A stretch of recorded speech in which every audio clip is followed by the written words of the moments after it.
celebrities make deals behind closed doors. Promises broken in their income source. Hidden agendas run the grand parade. In the circus, choose a masquerade. Believe me, I wouldn't lie. I've been given money, power, and fame to keep you in line. Television screens bright and loud. Sell your dreams, make you proud. Pop the bubble, see the cage you're in. Start the revolution, let the truth begin.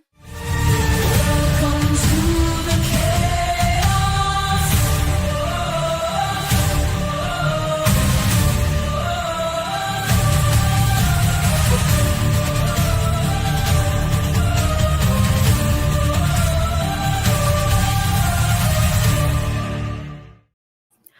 Welcome, everyone. So, have you ever wondered how the shows and the movies that you love secretly shape who you are as a person? From watching bumbling dads like Homer Simpson to glamorous singles like the Carrie Bradshaws of the world, the media we binge has programmed all of our beliefs about love, about family, even about morality itself. So today we're going to be talking about how The Simpsons may have made us laugh at clueless fathers, Sex and the City may have glamorized casual hookups, and shows like 2.5 Men sold us the bachelor dream. So today we're going to uncover what kind of hidden messages and propaganda are really hiding in some of our favorite shows and movies, and how they've actually rewired our views on men, women, family values, morality itself. So I'm Kat. Hit the like, subscribe, share, and Damon might be here a little bit later. And let's get into it. First, I want to show you guys a clip. Okay. Here we go. Propaganda you feel like movies have tried to push on you in your lifetime. For me, I grew up with tons and tons of movies that kept saying that the worst thing a man could be is a grown-up. You'd see a lot of love triangle romances like this, where the guy you're supposed to be rooting against, his only sin is that he's just kind of normal. He's got like a job and stuff, but then some other guy, a bad boy, would come along and it doesn't matter that he like sleeps in his car. Or if both of the guys are financially stable, you're supposed to root for the one that is less emotionally stable, the one that is more childlike. And sometimes they would code it as, well, he only cares about his career and money, and he only cares about her. And if you're a teenager, that sounds great. But once you grow up, you realize, well, yeah, having a career sucks up a huge amount of your energy. And he just mathematically does not have the same amount of free time. Now, some movies will take the extra step of having the more grown-up, stable option turn out to just be outright evil. But in Titanic, the scene that makes you like Jack more than the other guy is that for fun, the other guy just sits and has quiet conversations with his business partners, where when he has fun, he has big, loud parties. And the movie portrays it as him living more authentically or living life to its fullest, but he's really just living like a teenager. Like in The Wedding Singer, you're still rooting for her to pick the rock star over the finance guy, whether he's evil or not. And you often get lines like this from the film Ocean's 11. Does he make you laugh? He doesn't make me cry. But this is not just a thing in romance movies aimed at women. In adventure films, often the guy who's like the big obstacle to the hero, it's just some dude doing his job. It's just a guy who applied for a job in an office and is doing the stuff that job requires. His big sin is that he's not rebelling against the system like the hero. And the hardest thing you find out when you become an adult is that this is harder, like objectively harder. It's being surrounded by good people who need you, your family and your coworkers and customers, to show up every single day and to do the job, and to do it well, and to be detail-oriented. To be the boring adult in the situation is heroic. What's the weirdest All right, guys. So let's get into some examples from different movies and shows that we probably watched growing up. especially if you're old like me, or if you're watching shows now, there's so much more propaganda and garbage in them that you have to be really, really careful. It's almost impossible. Once you see it, it's hard to watch television and movies again, because every time you watch something, you're just like, what? What are they trying to get me to think, feel, believe, fall into, repeat, or like come into agreement with? So, some key examples of media influence on our beliefs. Let's get into it. The bumbling buffoon fathers, right? So this is not just Homer Simpson, right? We have seen this time and again. The father is depicted as lazy, incompetent, a comedic figure who prioritizes personal pleasures, beer, television, getting drunk with the boys at the bar over their family responsibilities, undermining the traditional image of the father as authoritative, and a dependable person. So you can't depend on your dad if he's drunk at the bar with his friends. He's not going to be parenting. He's not going to be comforting his wife or engaging in any sort of family matters. He's just completely like, I'm just going to work. I'm going to go to the bar and do degenerate stuff. And if I see it, I see it. And when I do see it, I'm kind of useless. So it kind of like perpetuated this idea that it could be okay, that you can get away with this type of stuff. And it gets even worse when we get into females. So some other examples are Family Guy. You got Peter Griffin. That character is a very exaggerated, irresponsible father. Engages in reckless, selfish behavior as well, neglecting his children for absurd, crazy schemes. And it reinforces the same bumbling father stereotype. Then you have American Dad. The character Stan Smith, while patriotic, kind of like, this is like the conservative bumbling dad, right? But he's still portrayed as clueless and self-involved, undermining his role as a competent family leader. So he's all career, and if his family goes to hell, he doesn't care, right? Then you have King of the Hill. So Hank Hill is more grounded as a father, but it's still shown as he's very out of touch or bumbling in emotional or parenting situations, stumbling around. So he's, again, not a very good parent, not always there for his kids and making sure his kids are making right choices, right? Or I guess his kid, and I think it's his niece, I don't remember the girl. And then you have Home Improvement. Now, this is probably like the best example that we had of a decent father figure role model. So you have Tim Taylor, and he's still portrayed as accident prone, overly macho-y, whatever, and still a comedic figure, and it kind of diminishes his authority. But he does have moments when you look back on the show where he's a parent, where he's instilling wisdom, and he's making sure his kids are okay. So but then you still have like the wife is such a, more competent character. So it's like, I'm not saying that women are not competent and men are never incompetent. I'm just saying that what we look at, we'll get into, is what we're going to create and expect. So the bumbling father trope is kind of much of a staple in animated show, live action sitcoms. And it does reflect, especially since, like, I don't know, like the Dick Van Dyke times before, how it went from like the father is the role model for everyone to like the fool or kind of useless, or it kind of like and then like the 90s and the 80s and 90s, it was kind of like the father is just there to bring money, but he's useless other than that. So not very good. Then another thing that was normalized, we're going to talk about the ladies now, premarital sexual relations. So Sex and the City, right? This was such a huge show. Every young girl was watching this. Little girls were watching this. We didn't have much parental involvement because we had, for the first time, 2 working parents in most homes, especially like in the 80s and then the 90s for sure. So you have characters like Carrie and Samantha that glamorize casual sex and premarital relationships as empowering and consequence-free.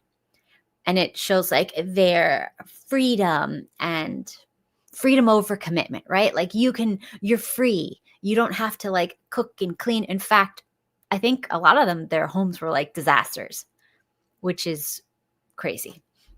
So then you have some other examples of this. A big one was the Friends sitcom, right? So in Friends, casual relationships and hookups, Ross and Rachel, on and off, Joey's endless flings. Oh, how funny. He's a whore. How funny. And they're all portrayed as just normal and fun with minimal focus on any long-term consequences, things like STDs, unwanted pregnancies, getting hit with a charge, because the girl regrets it the next day. Like there's so many consequences, and it completely like pretends like, no. In this fantasy world that we're going to show everybody and program you all to believe in, there's no consequences. All right. And then you have shows like Gossip Girl, where it glamorizes sexual escapades of wealthy teens and young adults, presenting premarital sex as a status symbol and completely socially normal. So growing up, I did know some very wealthy families and young kids, and it's the complete opposite. They are raised like you do not have any hookups. The family brand, anything you do can destroy the family legacy. Like you just don't want that. Like your reputation is everything in certain circles. So of course these things are not happening. This is like fake money, or not even happening at all. This was a completely made up society for the show. And they kind of portrayed it like it was, or it could have been real, or like based on reality, but this is all garbage. Then you have Grey's Anatomy, which was like the doctors engage in frequent casual relationships. Premarital sex is natural and professional. Like you can mix your professional and personal lives, and there's never any consequence. Like imagine like thinking like there's no consequences doing that with the people you have to work with. It's insane. All right. Then there's that show, The New Girl. So Jess and her roommates casually navigate hookups and short-term relationships, treating premarital sex as just some lighthearted thing to do. Completely modern and normal, right? All right. Oh, hey, what's up, guys? Yes, Friends sucked. I absolutely hated Sex in the City. I did not understand why. So all the girls were like, we got to watch it. And I'm like, why would I watch old ladies try to bone? That seems insane, right? Like that seems sad. It's like nobody wanted them. Now they're old and they're just living alone in like tiny shoebox apartments, spending all of their money on designer clothes and stupid designer shoes. It seems like to me, just logically speaking, it seems like it's insane. It's consumerism. It's narcissism. Yeah, I did love Boy Meets World. That was a good one. That is really old. I did not watch that, so I cannot comment on that. Yes. No, this is about the Illuminati. Stop. I have no idea what that is. Yes. All right, so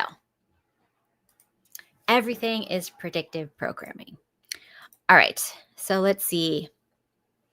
The next one is, you guys probably love this one, the glorified bachelor lifestyle, right? Everybody remembers Charlie Sheen from 2.5 Men. So his character, Charlie Harper, his life is, he's just a wealthy dude, older bachelor, pursuing young, usually dumb women, and it's portrayed as aspirational, right? No family, no kids, whatever, but it's aspirational. Minimal emphasis on emotional or family responsibilities. I mean, kind of cared about his nephew, but not enough to show a good example. So not really. And this encourages men to see prolonged bachelorhood and objectification of women as totally cool, undermining traditional values of marriage, family, and commitment. So now it's just like, this is 2.5 Men is basically Sex in the City for men, right? Anything that glorifies being a bachelor and having multiple partners when you're older. It's the same thing. You guys got to get over that stuff. Stop saying it's natural, because everything that you think is natural has been propaganda your entire lives. Everything you think is not reality. It's what they programmed you to think. That's why they call it programming. Anyways, so some other examples. There's a show called Entourage, where it's like this guy's a Hollywood bachelor lifestyle with parties and casual relationships, and it's like glamorous and depicted as desirable, blah, blah, blah. Then there's Californication, and the character Hank Moody is like this charming but a self-destructive narcissist writer that indulges in lots of casual sex, avoids commitment at all costs, and is framed as rebellious and an enviable lifestyle. So just more trash, like more Sex in the City for men, you guys. And then you're going to get mad, but Mad Men. So it's more womanizing, reluctance to fulfill commitment to the family life. It's portrayed as part of just a charismatic, successful persona. It's like, you can't be a good father and be successful. Who told you that? These shows told you that. We have people in real life that are excellent fathers, husbands, family men, and make billions of dollars. We can look for them, but we choose not to make shows about them because that's not what they want you to do. Because if you start popping out children and caring about your family, that goes against what they want us to do. The next is The Bachelor. So that's like one of those reality shows. It's fake. Everybody knows by now reality shows are fake. Okay. And it glorifies single men's pursuit for multiple women. And it's like, see, women are okay with fighting for a dude or like sharing a dude, but they're actors, they're being paid, they're trying to get famous. Like, these are just a bunch of, you gotta understand, every time you meet an actor, you're meeting a narcissist, somebody who is very much like, I want to be the center of the attention. I want everyone to, tell me I'm amazing and wonderful. Like, these are narcissists. People who pursue acting, they tend to like, nobody loved them and they're just narcissistic. Hey, Damon, what's up? Hello. Sorry for being late. No problem. So we are talking about how movies and TVs shaped morality, gender roles, culture, everything. Everything that we think we believe is based on stuff we saw. Mm-hmm. Okay, so let's see. I believe the best portrayal of bachelor lifestyle is Brad Pitt's character in Once Upon a Time in Hollywood. I don't remember him. I don't remember that movie that much. I did watch it, but Tarantino's take on the Manson family killing of that actress. yeah, Her name now. Yes, a Tate something girl. Well, yeah. So, Shannon? obviously he changed the ending. Yeah. Which is why it was supposed to be a fairy tale. That's why it was called Once Upon a Time in Hollywood. He gave it the fairy tale ending where she survives instead of getting killed. But he was that typical kind of Hollywood exec bachelor, massive house. Looked very much like the house that he was also in Catch Me If You Can. Like where he's the dude that's like scamming the system and pretending like he's a Pan Am pilot, and obviously he has like this big bachelor pad that he's got parties in, just that like decadent lifestyle kind of thing. Yeah. So for as far as Californication was concerned, like the main character in that, just before you think like, oh, he's so cool and stuff, just imagine this is your father. Like, and immediately it's no longer cool. It's no longer funny. It's sad. It's depressing. It's pathetic. So like, that's how I think of like, imagine like the Sex and the City characters were your mother. Ugh, it's a chill down your spine. Or like the 2.5 Men, Charlie Sheen character. Imagine that's your dad. Ugh, gross. He's just like, just like. Well, don't forget that there was a reason for that.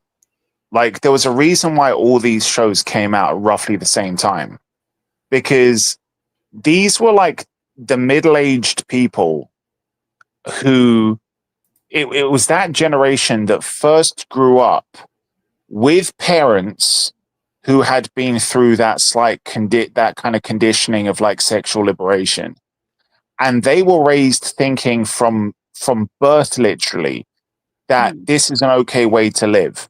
Don't settle down, don't get married, have sex before marriage. You can just experiment. You don't need to get into a like long-term relationship. You can just go and have fun, and if you're a girl, you can focus on your career and find out what you want first. You've got all the time in the world to have a baby, right? Or in some cases, don't forget that like these people that grew up in like the 70s and 80s, they had that idea of, they were taught since like childhood, if you're pregnant, if you're a girl and you get pregnant, oh my God, your life is over. Your life is over. Like, you fucked up. You made an accident. Like, you made a mistake if you got pregnant. Kids were conditioned to be afraid of somebody getting pregnant. And if you're a guy and you got a girl pregnant, it's just as bad. It's like, oh, you fucked up. Like, you can't ever mess around again. Forget like finding a girlfriend. You either have to marry this chick and be with this chick, or if you don't marry this chick and be with this chick, you're going to be working the rest of your life. You're going to pull double shifts because all the money has to go to the baby. So like, if you grow up thinking that, if you're a girl, like by the time you've hit the wall, you're going to become disillusioned. And there's a risk that you might tell if you don't have kids, you might tell your nieces and nephews, or you might tell the younger generation, don't live like this. This is a fuck up. So what happens? The conditioning machine, the media, comes in and carries on brainwashing these people who grew up with this messaging throughout their whole life, and tells them, oh, don't worry, 30's the new 20. Don't worry, 40's the new 30. Don't worry, 50's the new 40. And you can just carry on prolonging your adolescence and fucking around with the rest of your life. Like, you can be a middle-aged woman who's got ovaries fucking drier than Gandhi's flip-flop, and you can carry on just messing around, fucking around, and acting as if you're a fucking teenager still. So, yeah, you have to carry on conditioning those people who might wake up and realize that, you know, they've been brainwashed. You have to carry on messaging to them to make sure they stay quiet.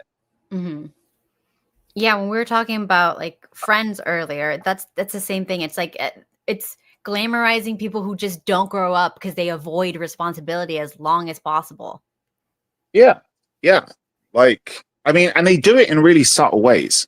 Sometimes they do it in ways where you're supposed to think it's just a joke, but like there's this deeper layer of messaging. Like, do you remember that? Like, what was that film that came out and then they recently remade a series of it? It was like that Wet Hot Summer or whatever it is, where you've got a bunch of like middle-aged people playing people that are supposed to be in their 20s. Oh. And it's like, oh yeah, you can still carry on having fun. Like, you can still like, it's okay. Like, and everybody being like, in real life, when you look at these actors, they're like, oh my God, look, she looks so great. She still looks amazing. She looks like she isn't a day over 30. And like, actually, she's close to 60. It's like, no, you still look like a 60-year-old woman. It's all you look fake, like filters, yeah. And shit. It's like, I mean, we're supposed to be thinking, oh my God, look at Paul Rudd. He doesn't age. Look at Friends. The guy ages. Stop making people think that you can be 50 and still pass for somebody in their 20s. I'm sorry. Yeah, look, you can look after yourself and you can look good. But instead of being like gaslighting these people and think like, yeah, you can still marry a 30-year-old girl and have a baby with her and it's totally fine. It's like, no, you're old. Just accept it. Like, you're old, grow old gracefully. If you want to marry a 30-year-old girl and it's purely for love, that's cool. But don't be like, oh yeah, you like, I'm this whole thing about DiCaprio. Like every 5 minutes he gets a new girlfriend. I'm sorry, dude, he's a diddy diddler, just like all the other. Even if he wasn't, even if he's the nicest guy ever, but he's just got something for like running through girls quicker than anything, and he just wants to have a girl who's like permanently going to be 20. even if aside from that, he was a reasonable, nice guy, the fact of the matter is, it's like at some point when you've got everybody in Hollywood and the media and all these fans carrying on telling you like you look great for your age or you don't age or whatever, it's like, dude, you're not the kid from Titanic anymore. You're not the kid from Romeo and Juliet anymore. Look at yourself. Be honest with yourself. Why can't you just get a chick that you can grow old with? Like, if you don't want to have a family, fine, don't have a kid. But just, why do you want to be this permanent bachelor thing? Where's the fucking happiness in that? Yeah. Because, like, when you think back, imagine 2.5 Men, Charlie Sheen, yet again, brings another bimbo home. And she doesn't know, like, I don't know how to use a fork or whatever. And it's like, take the laugh track away. How sad is that life? How pathetic is that life? And he's sitting there alone. And then he brings home some drunk girl who doesn't know up from down. It's like, this is not aspirational. This is just sad. The thing that a lot of people watching that shit today don't understand, like, the younger kids like watching that shit. Mm-hmm. The thing they don't understand is that this type of programming, that type of TV was very much of the time. Mm-hmm. And it had a goal. There a lot of the shows that came out at certain times, there was an agenda to it. There was a goal to it, or it was in response to something. And that show was very much in response to something. It was at a time, it came off of the back of the programming that happened about 10 years earlier, trying to make women more masculine, trying to make women like one of the lads, right? And you see that if you watch the show, he had a few girlfriends who were very much like tomboyish, who were very much like, I can give it as good as like you can give it. Yeah. So when Boss babes and bimbos, that was it. Yeah. But it wasn't really so much like the Boss Babes. The Boss Babes is kind of newer. This was something along the lines of like that girl power thing that came off of the back of Spice Girls, and trying to put women into men's spaces, like trying to like bring your girlfriend along to the football. Like, no, why the fuck do you think football exists? So we can get away from the girlfriend from a while and like have time with the guys. But now all of a sudden it was like, yeah, bring girls to the football as well. And like, can you think of anything worse than a bunch of guys who want to watch a sport for the appreciation of the sport itself and having to be right next to your significant other who's just perving over like the dudes playing the sport? And that's why they want to be there. Well, isn't that the same as if you go watch like girls volleyball or something like that? I don't know any guys who go to watch girls volleyball. Like, you sit in the couch, drop your pants, and then watch it on your own. But whatever. But the thing is that like even that isn't safe, because I heard that trannies even got into that sport now. So like, yeah, and the little shorts. You just want one ball on that court. But anyway, yeah, you're watching the show, and you need to understand that like something like that was a response to the environment where you've got girls being kind of masculinized and trying to be tough and everything. So the counter to that is like this primal, animalistic, misogynistic dude who's going to say anything, has no brain tongue filter, and just, you know, is kind of like aggressively, unashamedly a guy, but like a cliche of a guy, right? And in that moment, if you're watching it in that time, in that climate, it works. Now they made him a shitty guy, but you could look at something like what was that Tim Allen show like that was quite similar as well, where I'm not talking about Home Improvement, I'm talking about the follow-up one that he made that they tried to cancel him for, but then they're like, no, you can't. The Man where Show? he's like, no, the one where he's like just unabashedly conservative, and he's just like right wing as fuck, and he's just like hitting the ball out of the park with every line. But it's the same thing. It's like you're living in this kind of like super leftist world where everyone's like woke and everyone's like in programming is woke, and then he brings out this one show where it's like anti woke, right? And maybe 10, 15 years from now, people are going to watch it and think, oh man, this was just like, it's like so over the top. But they might not understand it had to be over the top.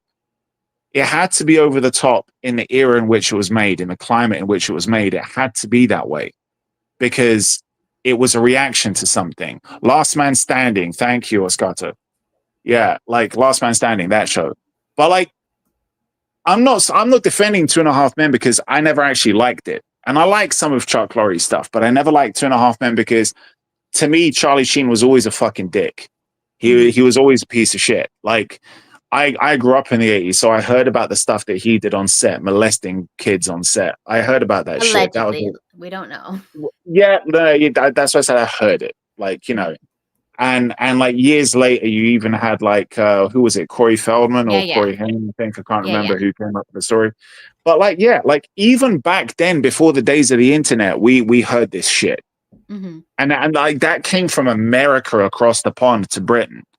So like, yeah, like I mean, think about how the fuck does that happen? You know, without with regulated media and without the internet, like how does that gossip make it to our shores, right? Like maybe there's some truth to it. But yeah, like I mean, that again, it comes back to the conditioning. It comes back to like it's this social conditioning when you realize that that's what most of TV exists for. Sometimes it's done for good reasons. Sometimes it's done for bad reasons. It used to be good reasons. Now it's bad reasons. Well, no, like I mean, I think social conditioning, like it depends what your agenda is. If your message is that know their agendas, don't have kids, don't have a family. Yeah, no. Depopulate. All I'm saying is that, like, okay, so you must have heard of like the campaign to get that film made and to get it to be released in cinemas. The Angel Studios movie about child trafficking. So that film came out, which was the Sound of what was Freedom. It? Sound of Freedom. Yeah. So like they campaigned to get that film funded to get it made, right?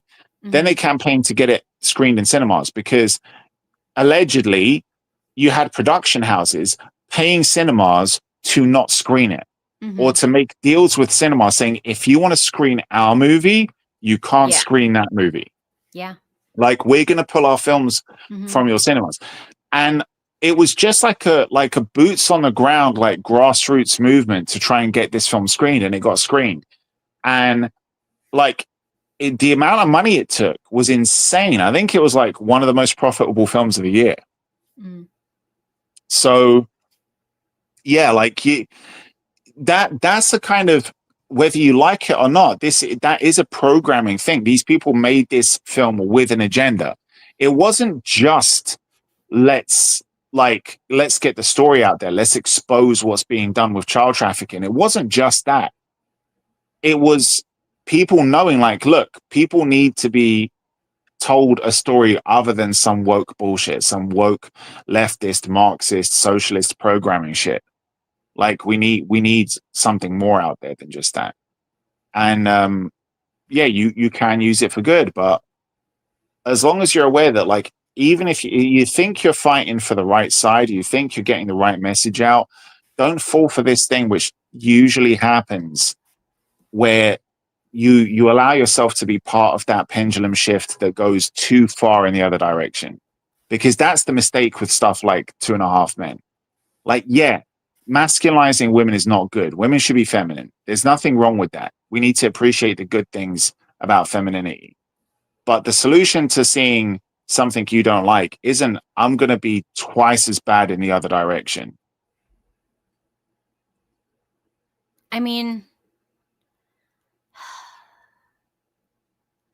I feel like when I was younger and I used to watch, like, there was a few good shows. There was like one called Family Matters. And I think the point of like those shows was try to like raise up like Black American families to like show, like the same as the Cosby Show, like show them successful, functioning, good fathers, all that stuff, aspirational, blah, blah, blah.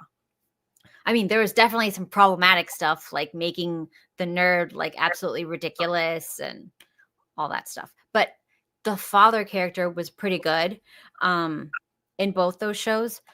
And I feel like if you do not have a good family at home, but you still have the opportunity to see healthy families, especially argue, get over problems, deal with situations, parent, then you have a chance when you're older to like mimic that instead of what you saw that was very dysfunctional. And I feel like as a society, we need to offer that to people so that they can model it, because that's what people do. We just look at, you know, what you show us and then we mimic it. Like if every time somebody, let's say if every time some like a child starts screaming in public on every movie, you see the parent take them outside and smack them across the face 10 times and yell at them, you were going to do that to your kids when you have them, whether it's right or not, or wrong. If everybody shows you this over and over, that's just what you're going to do, because you're going to be like, this is what you do. This is what everybody's done. And yeah, like, the media convinced you that it's normalized behavior. exactly. So like everything that we believe, everything that we do, it was first like the Bible convinced us like morality. And I think it's the most time-tested true morality. I feel like that's what you can get from there. I feel like they did a lot of trial and error before they came up with that stuff, and we're like refiguring it out after like making all the mistakes and thinking we can like change it or do better. Unless you go with the conspiracies that they know it will destroy society and they want to destroy society by going against that stuff. But either or, I think it's definitely important that we show people positive role models, how to do things. I mean, look at for example, any show where you see like a male lead in it, and he's doing a type of behavior, whatever that behavior is. If you see the rest of the cast, if he's like the main dude in the show, right? And anything he does gets celebrated, and he's going to be like the cool guy. Everyone wants to be his friend. Everyone's trying to aspire to him, right? His actions can be like noble actions. He can be like a genuine hero of the story. Or he can be edgy and kind of like a little bit like, oh, that's kind of not right. But he gets away with it because he's lovable and everybody loves and supports him, right? Or he's the main Now, character. If you watch a show like, now if you watch a show like that and you could tell yourself, hang a second, this is fiction, right? In reality, nobody would get away with that. It doesn't matter how charming or charismatic you are. People will be like, look, dude, what the fuck are you playing at? But you see generations and generations and generations of people who throughout like their childhood grow up on stuff like this, and they take it with them. You know, you're growing up in a world now where, you know, let's say a few generations ago, they only had like 4 or 5 channels to watch. Yeah. And then cable comes along, satellite comes along, streaming comes along.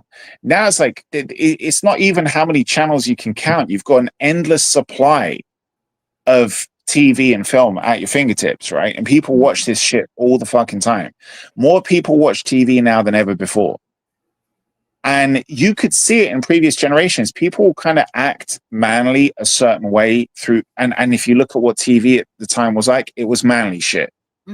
Then people act jokey and childish because the TV they watch, the guys are just jokey and childish. Look at the generation that grew up with shit like Friends. Look at how most of those people behave. And like you said, Sex in the City. Sex in the City wasn't a reflection of reality.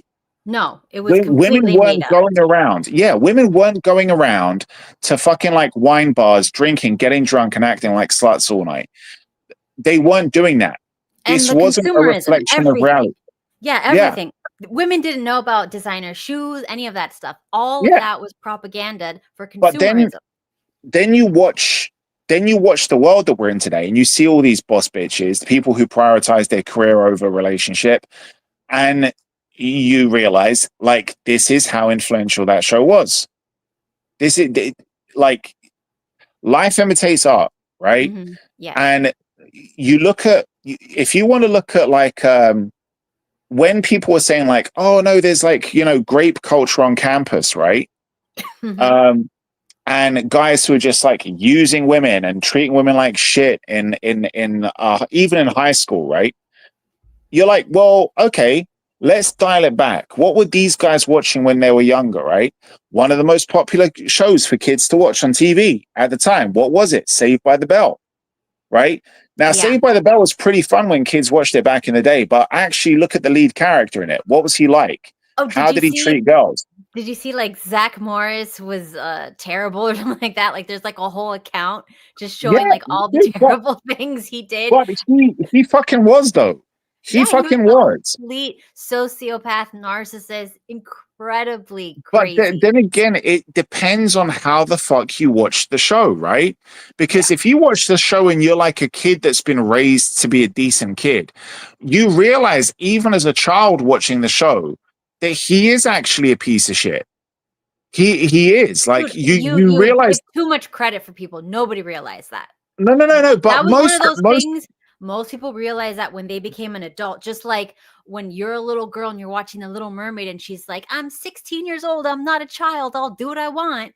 Every little 11, 12-year-old girl is like, yeah, damn right. And then we become the mom and we're like, I was an idiot. Every girl thinks that way because your brain is not developed. The thing is that you've got comparisons to things, right? There's always like, you could always compare him to like the AC Slater guy. Right. And everyone thought he's the jock, but actually he was the more dependable dude. He was the more reliable dude. He was the one who was like standing up for right shit. He was always calling Zach out on his shit.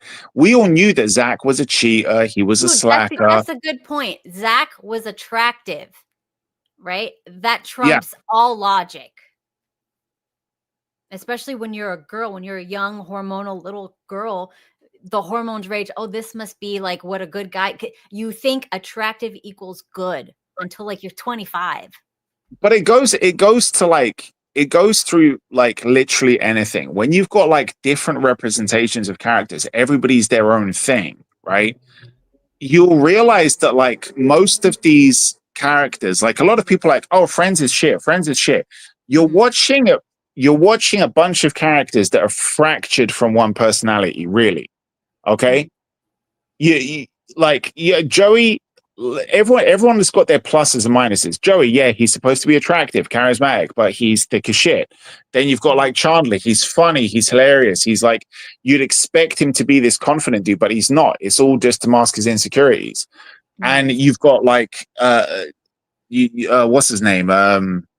Ross, who's just like smart, intelligent, but at the same time, he's a fucking loser. But you put them all together and you've got like one kind of well-rounded personality with like who can kind of balance himself out and be functional. And you see the same thing with the girls. Like you got the one who's entirely neurotic on her own and the other one who's entirely like, love lost and all that kind of shit. But if you actually look at it, you'll realize like, no, those are all aspects of a personality that you can kind of like put together. But you wouldn't want to say like, I'm this person. Or I'm that person, or I want to see myself only as that person. Because you can't really emulate that just one persona on your own. But this is the problem. People will kind of be shaped by TV. Because the more we became kind of like dependent or reliant on things like the TV set rather than going out and socializing. If you go out and socialize, you'll know who your friends are and you'll mimic the behaviors that you like because that's what we all do. We like mirror behaviors, right? But if you want a sociable person, if you're just like stuck indoors watching TV all the time, which is what was so fantastic about the pandemic because the programmers loved that because you can literally like get to an entire generation in that like year and a half or 2 years of them relying on, streaming shit. I don't know. A lot of my friends during that time, they realized television was rotting their brains and gave it up and haven't watched a movie or show since. That's good.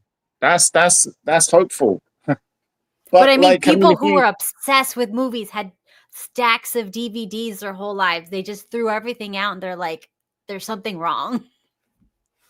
Yeah. I mean, that's that. I think the interesting thing about that is that like parents who actually paid attention to their kids had an opportunity to watch the stuff their kids were watching. And that's got to be kind of eye-opening. The reason why they got away with so much crap on television was because it was like the 2-parent working family. Everybody was a latchkey kid. The parents came home like maybe 8 p.m. or whatever. It was like a TV dinner, if anything. And like, that was it. There was no real communication or parenting. Maybe you saw your parent on the weekend if you were lucky, but you really didn't get much interaction. Nobody was watching what you were watching in television. It was not like, there was no parenting. Like, just like there's more parenting I see now in this generation because these kids grew up without parenting. They were parented by the television. And then when they grew up, they're just like, well, I was in so many situations that were dangerous. I believe so much junk. Spaceman says something in the chat here. I think it's this. I didn't manage to finish the point that I was trying to make. We kind of like switched on to something else. What I was saying is that as we become more reliant on TV, kids, instead of going out to socialize, when I was saying like mirrored behavior, that's how we learn. I was saying that kids learn how to socialize by mirroring behaviors from other kids. Not about like, it wasn't about like growing up. It's not about them trying to mimic how to be adults. It's just when you socialize, you behave a certain way and other kids behave a certain way. If anybody's kind of like not behaving the right way, groups will have ways of kind of like fixing behaviors for you to socialize better. You'll either get ostracized or you'll get bullied or you'll get shamed in some way. And we all learn to kind of like socialize the right normal way. And that's the whole thing about like letting kids play with kids. We all learn to socialize the right normal way. Why do you have this rose color? A lot of people are. No. I'm saying that this is when you let kids actually go out and be together and play together. I think, okay, in the past, when it was like a family plot of land and multi-generational living, you would learn from your own family, the elders in your family, and you had a better chance because cities attract actually narcissists, and they breed narcissists. So if you're living in a big city, you're sending your kids to school, they're going to be around the children of narcissists who are probably going to grow up to be or already are narcissists. It's not roses and shit anymore. But back in the day when you were just in family areas, you were raised by people who were communal. So they couldn't be narcissists because they would be kicked out of the family and sent to the cities. I think one of the, look, I don't like the word narcissist because narcissistic, self-involved. The problem is that when, and look, what we're doing right now, like streaming and shit, most people who do that, who are in that kind of space, they all make this mistake of as soon as that there's like a word to describe something, everything becomes that word, right? Before it was like misogynistic. Anything a guy does that I don't like, that's misogynistic now.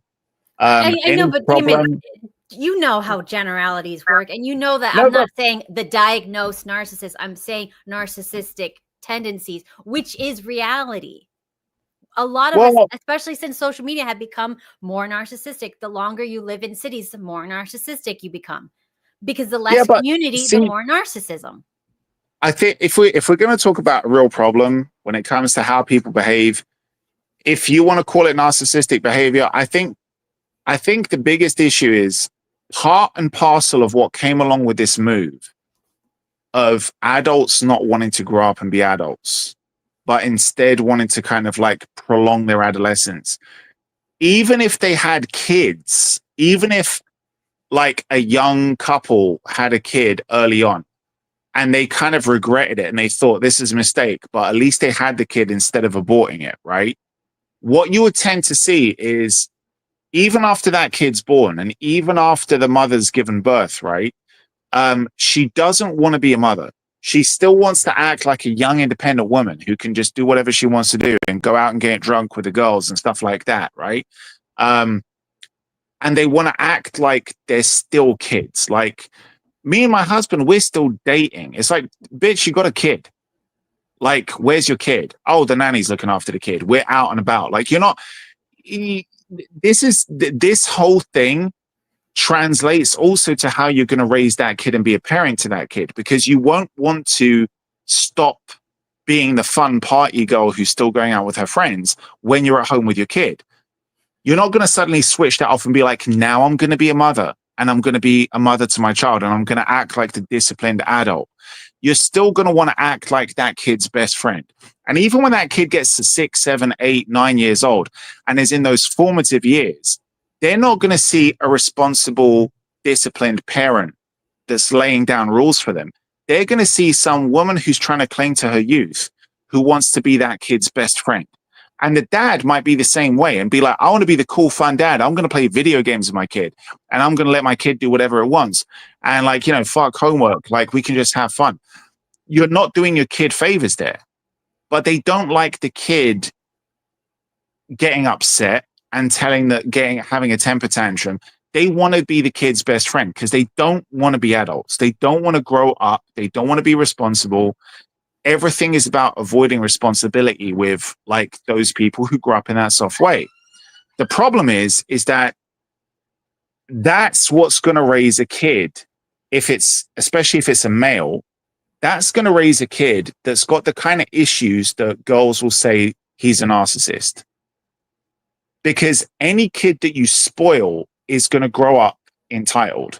Mm-hmm. And any kid that's never been disciplined and never been told off is going to grow up thinking he can't make mistakes. And if you have that combination of somebody who's spoiled and entitled and who thinks that nothing they do is wrong or their fault, that's going to look a lot like narcissistic behavior. And also, this kid's grown up inadvertently controlling his own parents. Not necessarily because the kid's a master manipulator, but because the parents don't want to be seen as the bad guy. And as that kid grows up older, the kid's going to understand that is why he's getting away with everything. He's going to very quickly understand how to manipulate his parents, because he understands that all he has to do is get upset and think they're the bad guy. And they're like, no, we're not the bad guy. We're cool. We're hip. We're young. And it's like, no, you're not. You're not my friend. You're my parents. And they'll be like, oh, no. And they're going to act like the friend. And in a way, what that does is it makes the kid feel like he's the gatekeeper to this cool club that the parents want to be a part of. And he's going to realize that that's the control that he has. And as soon as you give somebody that's very young, that shouldn't have that kind of power, a sense of control, you will corrupt them. And when that child grows up and goes out and is among his peers, he's not going to want to give up that control. He's going to carry on trying to be that manipulator and never going to think that he's wrong. And that's going to really affect him when he gets to that stage of having a relationship. And the same goes for girls too. Like, it's more damaging to do that to girls, actually. I think a lot of that came from neglected parents who were overcompensating because they were not parented. They were neglected. And so being permissive or the cool parent is like, to them, it's like, at least I have a relationship with my child. So I can see why they would do that. But I can also see that, again, if we just had some media showing good parenting, so we can model it, because that's the only way we can learn. Everything we do is modeling. So if there's no modeling, we're just coming up with shit out of our ass, and we're going to do the best we can. And that's what this past generation has done with their children. And that's why so many of them are depressed and narcissistic, because they're a little narcissistic. Then they get to school, things don't go how they want it to go. They have meltdowns. Their parents don't want to deal with it because they don't know how to deal with it. They don't want to be like their parents that just hit and ignored them. So they're like, okay, let me do the opposite, which is take them to all the therapists that I never went to, all the doctors that I never went to, and do whatever they say. And then the whole industry springs up to give them all the pills and sell them all the therapized terminology for all the crap, instead of taking responsibility, growing up, sucking it up, and being responsible. And hit your kid. No, you don't have to hit your kid. You no, just that have works, to say, Kat. look, You even just admitted it. You even just I admitted was it. I'm never sorry. hit, so. Well, look at you. This is what I'm saying. Like, you need to hit your kids. No, the difference is I actually had a present parent. So anytime, like, I didn't even have to do the bad thing, because every time like somebody else would do something, I would get pulled aside. This person did this and this. Why do you think it's wrong? Oh, because Yeah, of this and this. What are the consequences? I'm just Blah, saying blah. that you could have been better if you got hit as a kid. I would have to do something bad. But the other thing is, since I respected my parents, well, my parent, and he was there, I don't want to disappoint them and do something that would But like you said he shame was them. there. Yeah, he was there. Like, since I had a present parent. So you had one parent and it was a he. Yes, So you had a deadbeat mum, basically. basically. Oh. She was living her best life. And you're trying to hook me up with her. This is who you want me to fuck. What? She's got money. Okay, fine. I'll do it. Anyway, so I forgot to get into all the parts. So we went over, I think before you got here, we went Let's over. take a little break, and just like address the chat. People are bringing up some things. Best romance. Here we have a vote for Princess Bride. Awesome film. But what do you say, best romance? I can't think of any. From a guy's perspective, because there's some romance films that are okay for guys to watch. I would say, like, going back to Tarantino, True Romance. Great movie. Never saw it. Christian Slater. Mm-mm. And also one of the best Christopher Walken speeches. Yeah, True Romance for me. Okay. I can't think of a single good romantic one. Pulp Fiction is not a romance. No. There was a very good one. There was a very good one back in the day with Alicia Silverstone and Benicio del Toro. Benicio del Toro is cool as fuck. I know who he is and who she is. I didn't know that they were in a movie. Yeah, it's called Excess Baggage. Again, coincidentally, with Christopher Walken. Really good film. And it starts off the most romantic way possible. He kidnaps a bitch. Well, he not deliberately, but she locked herself in the boot of her car and he steals the car, not knowing that she's there. Okay. But really good film. Really good film. Okay. So let's go back. So we did the bumbling buffoon father. We did normalizing premarital sex and the infinite extended adolescence, and then the glorified bachelor lifestyle. And the next one is romanticizing infidelity with exciting partners. This is a huge thing. Tons of movies have taught us. Titanic is the big one. Rose has like the nice guy, the safe choice, the guy that checks all the boxes that the parents would like, right? Can provide a good. I never paid attention. I never paid attention to Titanic, but was the guy that she had the Billy Zane dude? Yeah. And yeah.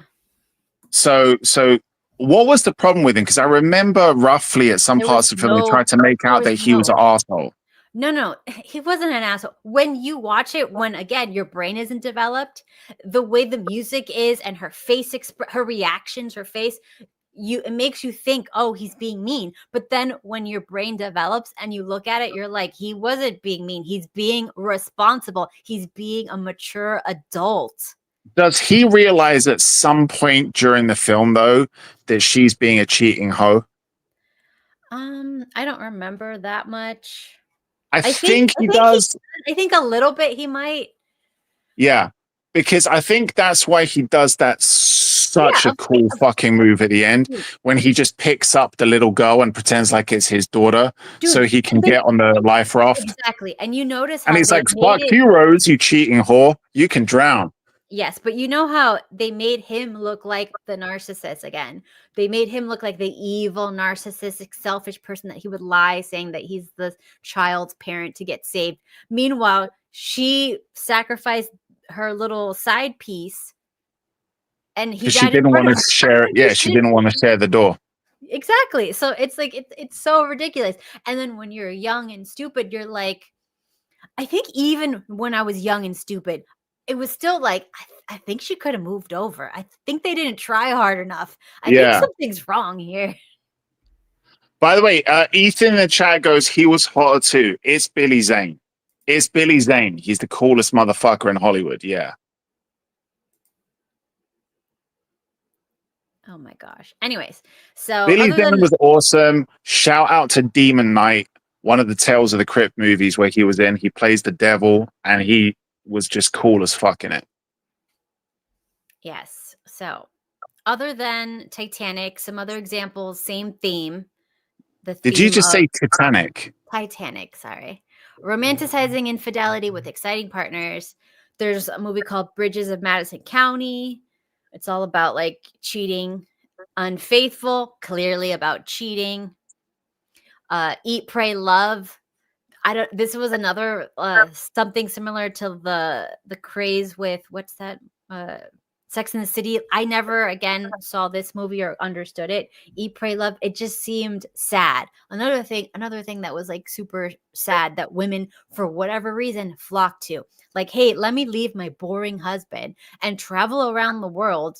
50 Shades of Gay. God. And like try to bang people.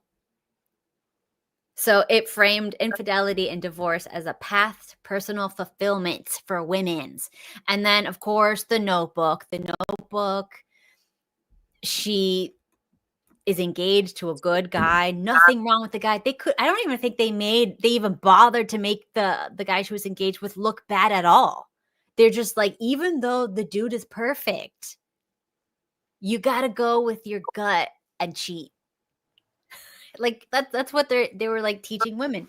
So then what does that do? That just says, okay, so anytime I feel like this dude is hotter, or it could be funner, more interesting, more exciting, I get bored, I'm allowed to be unfaithful. There's a huge amount of TikToks by women for women, and it literally it's just like a woman going like very seriously to the camera, and she's like, you can leave a good man. It's okay. It's okay if he did everything for you, but you're bored and you need to leave. You don't owe him anything. And like, well, literally, I think the other thing, if you watch films like that, what you tend to notice is they never actually.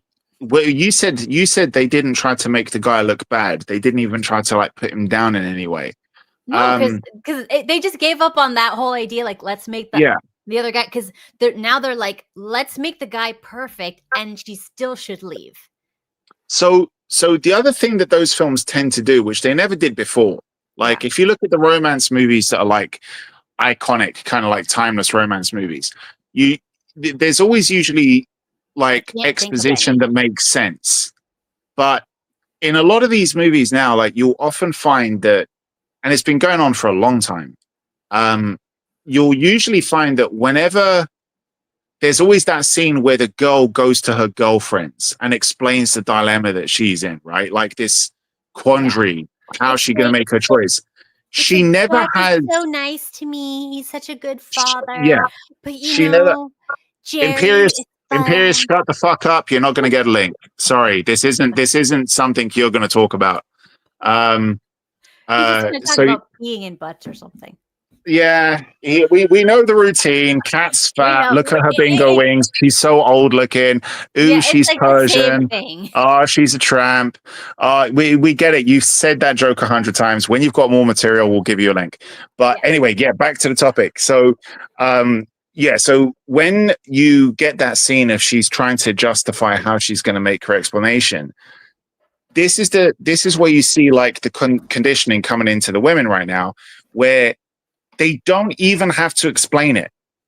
They don't say what they're thinking. They're literally just like, I don't know. I don't know what I want. And her friends are always like, that's okay. Yes. Like, take a chance then. It's like, there's not even a weigh up your options. Think about what it is that you want. How does this person make you feel? What do you want? Do they support you? There's none of that. It's literally like, you can just be an impulsive whore who gets attracted by something shiny, and you can hop off this dude's dick and just like Tarzan swing across to the next cock. And there you are. Like, and it's all okay because this is all part of being a woman. It's really fucked up. Yes. Well, I walked into this one. Okay. Yes. It's important to come at just the right time. Anyways, so That's what she said. as we were speaking, Damon was talking about how women like to Tarzan swing from dick to dick. If it hangs lower, do you get to swing farther? That's a question. You get the fruits if it hangs low. Those coconuts. How have you been, Steve? I've been alive. Cat didn't let you out of your box last week. Yeah. Yeah, I was stuck on, trying to finish this stupid thing. But Video game, to say no, it. it wasn't video games. Okay. Breaking Bad. Oh, okay. Breaking Bad. Did Steve, you watch all of it now? No, not yet. I've got one. I'm on the last season. Okay. What's your favorite romance movie? Breaking Bad. Come on. It's got crack. It's got everything. No, sorry, not methamphetamine. Not, Do you even know any romance movies? The Princess Bride. Of course. We already said that. Yeah. We are gathered here together in love and matrimony. No. Never do that again. No. God. Other romance movies. Die Hard. Is that one? Is there That's a a woman in Christmas that? movie, not a Die Hard. That's a Christmas movie, not a romance movie. Oh, right. His wife's a whore. They broke up, and yeah. I can't think of like a good romance movie, like with a good message. Nothing. Oh, with a good message. Oh, wait a minute. Yeah, exactly. That throws everything out the door. There's The Punisher. The Punisher. The Punisher. The Punisher is a good romance movie. Well, that's like, his whole family gets killed, so he gets revenge. Yes, but he's a Great. good husband and a good father, and good at his job. People would argue that a good husband and a good father would have prevented his family from getting killed in the first place. Look, it was beyond his. Punisher's a skills. fucking loser. No. What about Romance in the Stone? I don't remember that. Romancing the Stone's okay. That was like a rip-off of Indiana Jones. Yeah. Yes. Yeah, that was all right. I just remember there was a bedroom scene. I was young. Not corn. Okay, we're not talking about that. Romance, And not. there was an alligator. Jesus. I think. Anyways. Oh, what about? Oh, I was gonna say. Okay. Crocodile Dundee. No, I was gonna say Silence of the Lambs. There was that dynamic between that was kinda Hannibal sweet. Lecter and the FBI Yeah. agent. Yeah, there was like one of like the last ones. He had a chance to cut his hand or her hand off, and he chose his own. That's romantic. That was A lot of babies were made on that night when it came out. I mean, what? It was like, well, then he had that swagger, like when he was like, "Hello, please." That was like suave, motherfucker, even behind bars. Oh boy. All right. So I said, Steve, True Romance. True Romance. I don't remember. True Romance, Tarantino, good one. Arquette, Slater. Mm-mm. Oh, you know, I don't- he saw Christian Slater once in an elevator. Yeah. Deliverance, believe in yourself. Deliverance was also, it was romantic. It was forced romance in the woods with the guys. But yeah. You haven't lived until you bend over your significant other and say squeal like a pig. Who wrote that? Huh? What? Oh, I thought that was a comment. Never mind. It was a comment. No. It said you could suggest that Deliverance was romantic. Oh, okay. Have you seen Deliverance, Cat? No. You must have seen it. Come on. No. Did it come out in the 90s? Nope. When did it come Burt out? Reynolds and Burt Reynolds. I never saw anything yeah. with him. You haven't Yeah. seen The Longest Yard? No, Oh, shit. What kind of American are you? I I don't think know. I My did- mom Smokey was and the into Bandit? that. Probably. What? Burt Reynolds. I think my mom was into him. Yeah, he was hairy, so Yeah, he she would, likes she would that. be. Yeah. She likes to Mhm. vacuum the bed afterwards. Yep. That's her Burt thing. Reynolds was almost as hairy as you were, Kat. Oh my god. Okay. So. All right, some other themes that a lot of movies have been teaching and programming us to believe are individualism over family. So, like, yeet your responsibilities, yeet your kids, yeet your husband, yeet everything, and then go run and go find yourself by banging people, both men and women, all the same. Sometimes you get those films that just show you in a good light where all this crap ends, right? The end of Like humanity. if you go for this, if you go for like that kind of shit, if you want to kind of like, look, you know, follow feminism, do what you want to do, have fun, and what's going to happen? Watch Thelma and Louise. You're going to end up killing yourselves because you're stupid. Oh my gosh.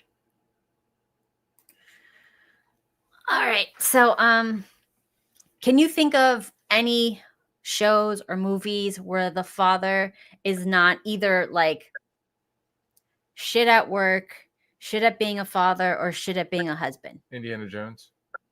He doesn't have kids or a wife. Exactly. No. Somebody who has, No. I thought obviously. you were talking about Indiana Jones's father, Sean Connery.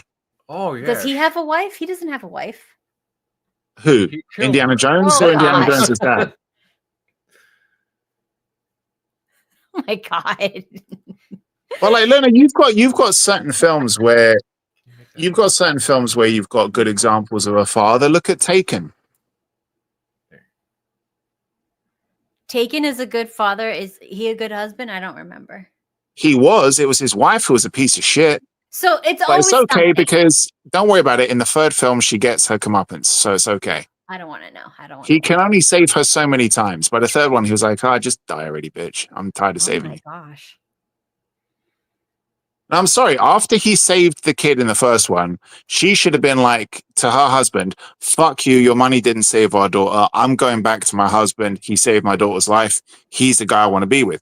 But she didn't learn her lesson. In the second film, she carried on fucking around with some other dude. And the third film, she picked a real perfect example of who should be the husband, because that's the dude who end up basically paying to have her killed.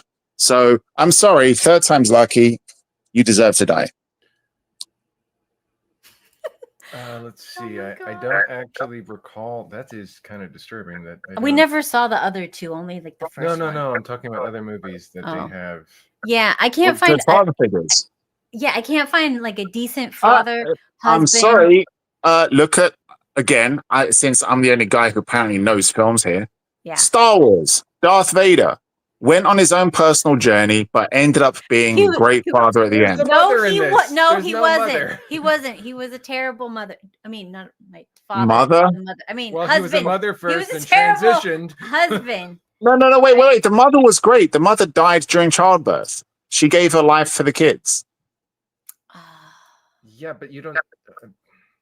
Okay. But they didn't really have a chance to have a family because she was We're talking not about around. a well cohesive family in which there's the mother and the father living at the same time. Also, there's too much drama. I need a movie that Oh, too much- there's not that much drama, just a decent father, husband, and has a good job. He's not like a loser. Ant-Man. Does Ant-Man have a wife and kids? Yeah, he was on parole. It's like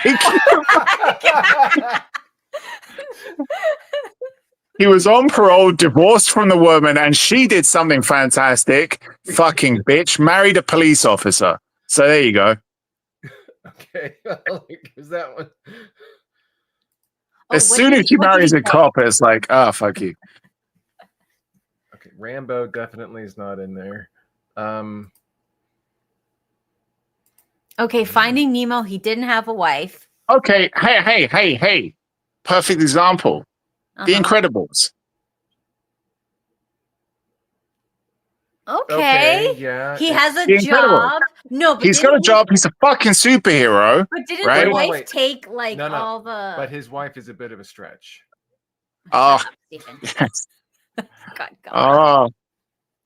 Oh, He had a nice big booty wife.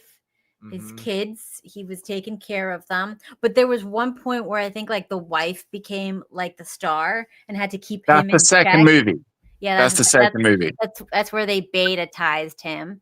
Okay. Well, there Pursuit of was Happiness, there was no wife. To be fair, there's an explanation for that. Yeah, Pursuit of Happiness is fiction. I'm sorry, that's way too fantasy to be like. It's based on a true story. No, it isn't. Black kid and the dad Okay, sticks that around one. and the mum isn't there. Jesus. Oh God.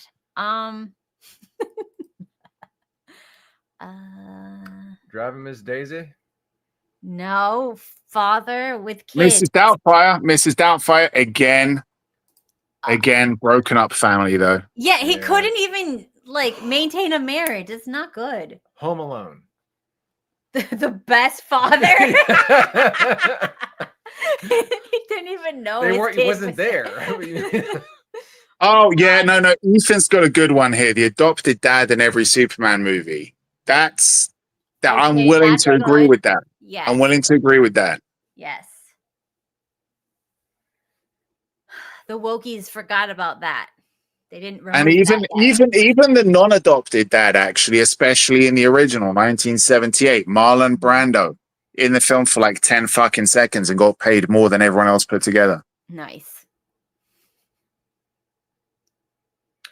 Well, what about the mob? The Godfather. The I don't. Godfather. With I I'm sure he's never- I a really don't good remember. father figure. Strong. No. The Godfather, yeah. Walter White from Breaking Bad. Is he a good husband? He tries to He be. was a good husband. He was a good father. He was a little bit misguided, maybe. Maybe Joe, just a little bit, just Teeny bit. teeny bit. But then again, he had a well, look, you know what? He had a retarded kid, a bit of a cunt for a wife. Yeah. So, yeah. So he's not smart. He didn't. No, he was smart. He chose He was a genius. horrible wife. Well, it's not that he chose someone else, and someone else chose the other person he wanted to be with. So he just picked up some random chick on the street I don't know. and married her. I don't know the story. They didn't show really the story of him with his current wife, but there was someone else that he wanted to marry, and that person married his partner that he was supposed to be with in some business venture. The thing that I didn't like about it is it's a long time since I saw the show. But that scene when he basically shows how much he provided for her and for the family and for the kid, and she's just got zero appreciation for it. It's like, you fucking bitch. It's like, the good thing about the story is it doesn't justify what he did, but it explains why he did it. There's a different, and this is what I don't like, because the lefties and like the modern progressives, they don't understand that there's a difference between explanation and justification. So it's like, you can understand, you don't need to condone, right? But you can understand why he did what he did. Imagine thinking you are going to die, and like the system that you live in has an opportunity to save your life. It's just that there's no money in it, so it doesn't want to save your life. Mm-hmm. And your kids aren't really going to be able to be provided for, especially if you've got a disabled kid, right? Mm-hmm. And then you like, what are you going to do about that? And he realizes he's got a gift. He's got a gift that's going to put enough money in his house's walls, basically, to support his whole family for the rest of their life and to support his kid, more importantly. And when he does that, and when the wife finds out, and the wife knows what he went through and the situation that he was in, and she's still like pissed at him, I'd be like, fuck you, bitch. I'm going to bury you in this wall. Okay, we got a good father, Mufasa from The Lion King. Died. That's not his fault. Well, he was murdered, but if he they was die, a good father up until he was dead. Nah. Oh God. Okay, if we're okay with them dying, we could do Lincoln. Stop. This is dead relationships. Oh my God. Timon and Pumbaa were red pilled. What are you talking about? The Little Mermaid's Timon dad. and Pumbaa were gay. Like the Little Mermaid's dad. That's the right one. Yeah, that's Yeah, that's he that's was the pretty one. good. He was trying to throw it down, and that Big Daddy, yes. Adam Sandler would have done anything for that kid. The kid's actual dad, Adam Sandler's friend, was a piece of shit though. But yeah, no, Adam Sandler was a good dad. Do you think that the Cosby Show guy, that was like a good dad? Bill? Yeah. Bill Cosby. Oh God. Yeah. In the show. I mean, he in was the a good show, daddy. but like In the show. Forget about in the real world. In the show. Yeah, he seemed to be a good. Yeah. For me, I'd say Uncle Phil. Uncle Phil was a good one, yeah. Uncle Phil. He couldn't keep his wife though. They had to change it. Carlton fucking grew up Carlton? like, apart from being like, liking Nerd. to dance and being a bit flowery, but like, put money on the table, even took in somebody else's kid, which is probably the best thing you can fucking do as a dad, right? Yeah. Like looking out for the rest of the family just because your sister-in-law doesn't want to fucking look after her own kid. Oh, he got into one little fight, so I'm going to send him to be like, yeah, sure. That's why you're sending him here, to make me fucking look after the kid in this expensive place. But whatever. Uncle Phil? Okay. I never saw War of the Worlds, but Tom Cruise's character, probably good. Yeah, I guess so. Cheaper by the dozen. Oh, Bruce Willis in Armageddon. Bruce Willis in Armageddon. Oh yeah, yeah. Where was the wife? Year. Was there was no wife. Was there a wife? There didn't need to be a wife. He saved the fucking world, Cat. There needs to be a He wife. 'Cause you have saved to the be good at fucking world. your job. He choosing of drilled a wife. into a fucking meteor and blew it up himself. So he's good at his job. That's all that it says. Wait a minute. He's in fucking space, Cat. In space. Space is But fake. wait. There's another message. Are you trying to say that fathers that kill themselves for humanity are good fathers, and that all fathers should just go and Sacrifice themselves. This is not a good message necessarily. To save the whole world. To save the whole world. Right? And he could have let Ben Affleck do it, but he probably knew that kid would fuck up because he was a bit of a tard in that movie. No, but like seriously, he knew that his daughter loved him. He was like, I'm going to give my daughter the opportunity to be a mum, so I'm going to send, She's hallucinating again. What? What is it you see now? Fairies? She's looking for fairies. This is what happens when you don't feed her properly. Yeah, I know. Put a little bit too much. She starts getting white stuff hunger in there. hallucinations. She's done. Okay. Very effective. I'll find it. National Lampoon's Vacation, Griswold. Yes. No, he was a Griswold terrible father. Are you kidding? Wasn't he like his wife was sleeping and he was like kissy facing at some skank in a car with a baby? I'm just saying, like, look, I remembered Armageddon, so I'm just happy that I remembered Armageddon. He didn't Bruce. wait, he didn't have a what? What are you talking about? Okay. Jesus Christ. Okay. Garden gnomes. I don't know what that means. Mulan's dad. No. He turned his daughter into a boy. I don't know. No, she was Chinese. If he was a good dad, he should have left her out in the street to die. Oh gosh. It was a daughter. Chinese people don't raise daughters. Come on, let's be honest. Was it the second daughter or the first? Oh gosh. Bill Murray in Lost in Translation. No, he was. I really liked that movie. He wasn't a dad. He was a father figure to Scarlett Johansson. I thought he was trying to bone her. In that moment. No, she was kind of doing that thing. The dynamic was this He was looking at her a certain way. She was looking at him a certain way. But he wasn't. I don't think he was trying to bone her.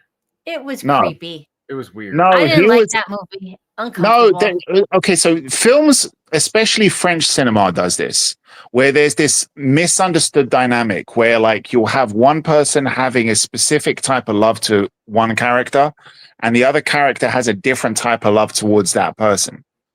And French cinema does that a lot. And a good example is if you have French directors that come to the US to make movies, and sometimes the audiences don't quite understand that.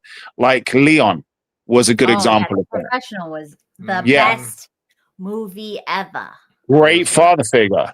But you have Jean Reno, where he's with Natalie Portman, and he loves Natalie Portman, but he loves Natalie Portman in that way of he's learning to love her. He's a guy who just kills his whole life, but now he's seeing this person that he wants to protect and that he's bonded with, and he wants to.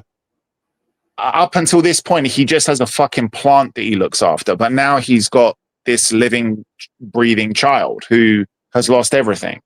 And he very clearly loves her. He develops love for her, right? But she loves him in this different way. And especially that scene where she's kind of like trying to entertain him and all this kind of stuff. And yeah, it's a different dynamic. It's this mismatch of like, you know, she's a young woman who's kind of having these feelings that she doesn't understand. And he's got this different kind of way of loving her. And it's weird when you see audiences that haven't been exposed to that and they're like, oh, this is creepy. It's not fucking creepy. If you watch world cinema, you'd understand it. He's a mansplaining. What about Bert Kreischer and The Machine? No, what do you? He was a Stop. very That was wicked. I know so many people fucking hated it, and Bert Kreischer pisses off a lot of people. I But never watched. I didn't watch all of it. I like Bert Kreischer, man. I know he's like kind of like a one-trick pony, but the dude's just funny.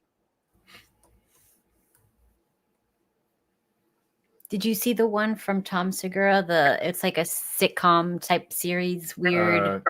Bad thoughts. It's the best thing I've ever seen on television. I'll tell you a show that I binge watched the shit out of, and he's kind of like a father figure in a way, but he is actually also what? Go on. What? I was just saying Tom Segura is like a terrible father figure. No, but like, okay, so yeah, this guy is a father, but he's divorced, and it's not really his fault. But anyway, he's a father figure to other people. Ted Lasso. Oh yeah, I didn't see that, but see, I fucking hate football. I'm a rugby guy. I fucking hate football. I can't stand football. Don't like it. Mm-hmm. Everyone was trying to get me to watch this film, to watch this show, and I kind of kept putting it off. Started watching it last week, and already binge watched all 3 seasons. Wait, it is actually good. Fucking amazing. I mean, what if you're not into sports? I just told you I fucking hate football. Well, I mean, you're into rugby, but I know, but I actively hate football. So if I just wasn't into sports, that would be easier. If I was like, I don't really like sports. Oh, but this is a show like don't worry, like it's about football, but you don't really need to know or care about it. If somebody said that to me, I'd be like, oh, you misunderstand. It's not that I'm not into sports. I fucking hate football, so I'm definitely not going to watch this. It's like, but eventually, and also the thing is, I didn't like the actor. Jason Sudeikis, I think his name is. I did not like him. I saw him in a couple of things. He was, I watched the film that he was in where they were smuggling drugs. He pretended to be part of a family. Like he hired 2 kids and Rachel from Friends. Shit. I can't remember the name of that film now. You mean with Office? No. Uh, Oh gosh. The one from Friends that always had the. Yeah, Rachel. Yeah, Monica? No. Jennifer Aniston. Jennifer Aniston. He just said that. He said Jennifer Aniston. I think so. No. I said Rachel from Friends. Yeah. Well, But Meet the Millers. Meet the Millers. That's it. Thank you, 13. Oh yeah, Meet the Millers. That wasn't bad. Yeah, he was okay in that. I didn't mind him in that, but I saw him in a few other things where I just felt like the guy just gets on my nerves. But I got loads of respect for him after watching Ted Lasso. He's fucking amazing. Like it's a really genuinely good show. There's some woke shit in it, but it very quickly kind of course corrects when it touches on the woke stuff. What about the father from the Ozarks? I never watched that. Well, did he cheat on his wife? okay, just no before you mentioned it. No, where he's doing as much as he can for his family, and they kind of break apart. Okay, and so then they come back together. No, this sounds like a mess. It is a mess. No, this is not a good example. No, but it was all having to do with money laundering. Okay, and, this is also not a good example. I mean, they had no choice. They got in. Good fathers in cinema. This is the funny thing. This is how hard it is to find this shit. Oh gosh. Good fathers. Think about it. Okay. Oh, how about this? Oh, here we are. Oh shit. What was the name of that fucking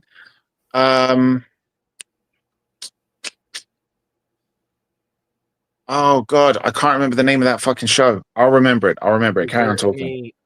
Like thing that people normally say about the show that you could trigger people? No. Let's move on because we've already beat this one. There's no good father figures really in movies and nothing. All right, moving on. Are there any cats? No. Are there any movies or shows that portray being a stay-at-home mom in a positive light? Stay at home, not working? Exactly. That 70s show. Huh? That 70s show. I thought, isn't she just drunk? Well, she's a stay-at-home mom. She needs something to get through the day. Good God.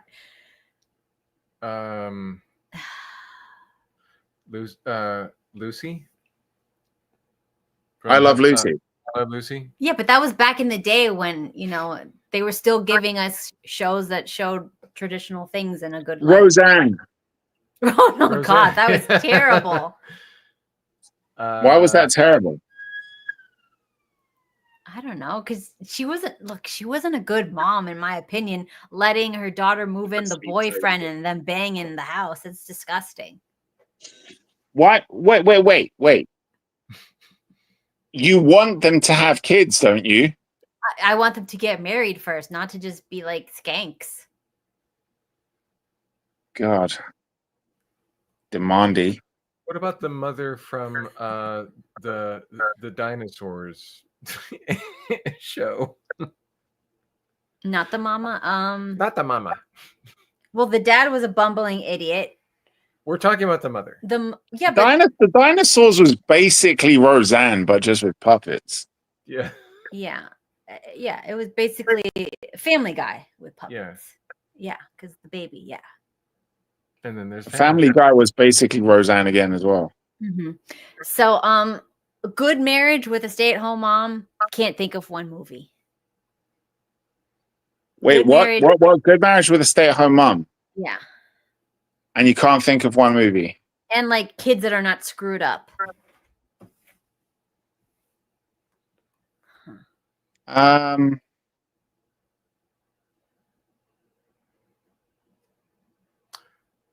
Probably not.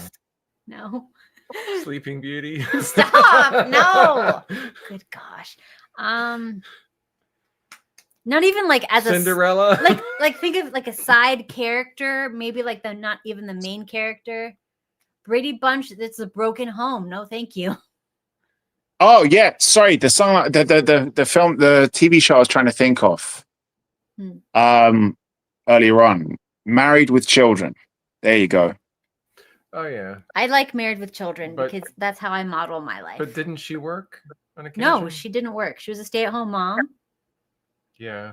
and With she was the- always trying to bang him he works he in a was shoe always shop, didn't he? and trying to cheat on her.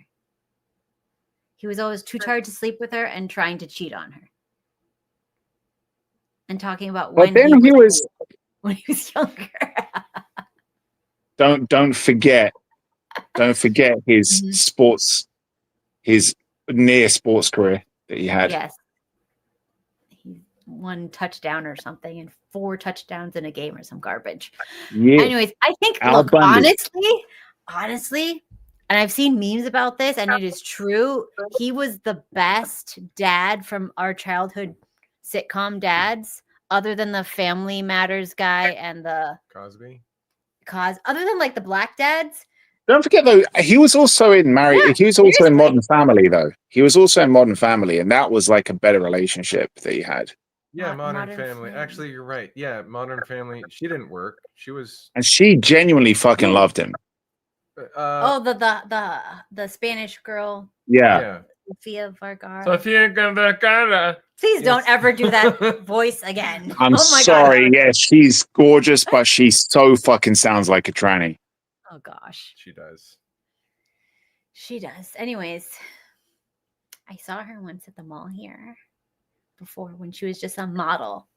Is she like twice your size? She looks fucking massive. She does look huge. I feel like she's not tall. No, she's tall. Maybe. She's I don't got know. tracts of land. She looks like she could knock a dude out though. She does look fucking scary. Hmm. It is what it is. Okay, so Mm. She's who should have played She-Hulk, not that fucking weird, dumpy looking woman. I never even saw it. Yeah, that would have been nice to see her She-Hulk. Mm. Like, just spray paint her fucking green. You don't even need to use CGI. She looks fucking massive. But then she'd have to open her mouth, and would you have a She-Hulk with? this Yeah, don't Colombian- use CGI. Just dub her. Like, have Yeah. somebody dub her. That's all. What you want? You're coming over here. Is this what you think Spanish people sound like? Oh Just my like- God, that's terrible. You wouldn't like me when I'm angry. Oh my God. No. Do I ever talk like No, that? you don't. You don't have any of those accents. No accent. You have a Miami maybe? No, Or- I don't. or I don't have Some them. other city accent. I don't. I have imagine that when Right. Kat gets angry, she just gets squeaky. Like, them. yeah? Am I right?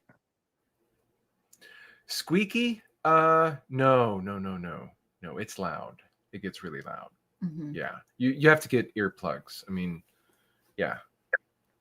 Even when she's happy, it's also very loud. Laughing, very loud. Like it's she has just like a very Yeah, strong he's always voice. telling me to like calm down the Cuban. And in Persian. Well, you can't Both of win. them. You can't win. It's very loud. Yeah, you chose the 2 worst races to have in a wife. Well, I'm more quiet, although my parents are not so quiet. They're also very loud. I'm pretty quiet, except when I'm not. You're you're vocally energetic. I will beat you. Anyways. Okay, so let's see. Were there any shows that showed the downsides of being a casual banging whore on either the men or the women? 50 Shades of Grey. No. She marries him at the end. So again, she gets to be a skank and then gets married with a kid. There was Cruel Intentions. Okay. I remember something happened to them, but I forgot what it was. Die. Oh, okay. All right, cool. Nice. Like, one gets outed and I think publicly slut shamed in school, and the dude dies. And Romeo and Juliet, murder suicide, awesome. All right. Okay. So that's good. There's one example in culture of that. All right. Anybody else? What do you mean?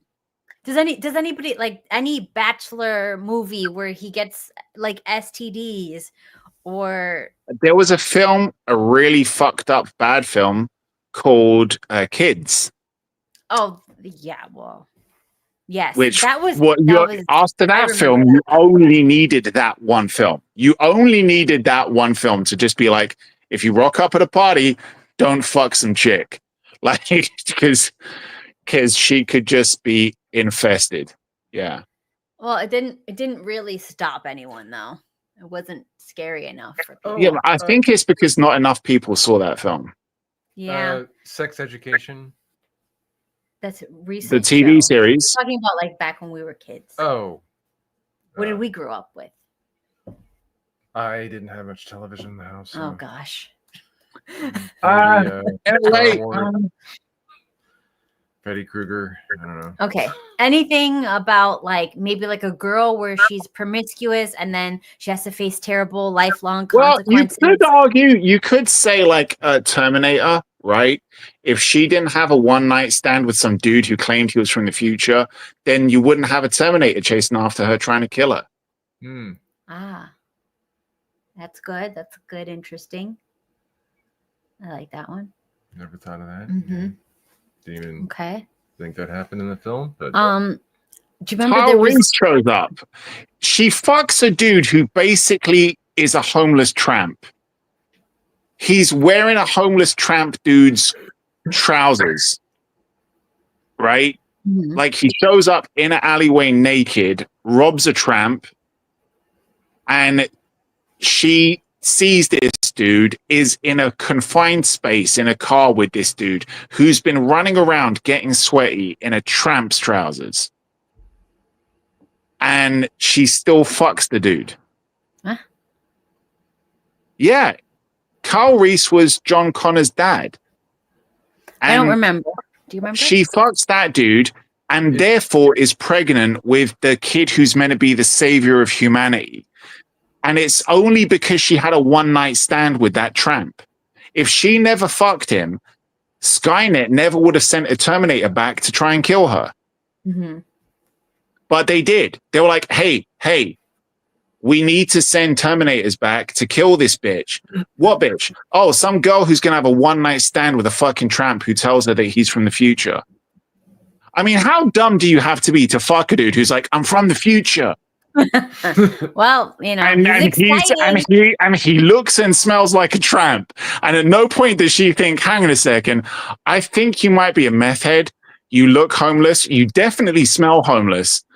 And on top of that, you've got fucking guns. You're a crazy fucking psycho homeless dude. I don't want to be with you. I don't want to talk to you. Certainly don't want to fuck you. She does all three things. I'm just saying, never mind the fact that in the second film, she's in a mental asylum, which is where she fucking belongs. But anyway. Okay, how about this one? Derailed with Jennifer Aniston, Clive Owens, Vincent Cassel about married man having an affair and they're blackmailed by criminals. Do you remember that one? Not seen it, but Vincent Cassel's fucking awesome. I love that dude. We'll see. Vincent Cassel was the dude who plays, I think, was he called the Fox or something? The dude in the Oceans movies who just does fucking capoeira through a fucking laser field to steal some Fabergé egg looking motherfucker. Dude is amazing. Absolutely awesome actor. He was in Doberman as well, which is a wicked film from back in the day. Okay. So and he was also in Brotherhood of the Wolf. Sorry, another good film. Yes.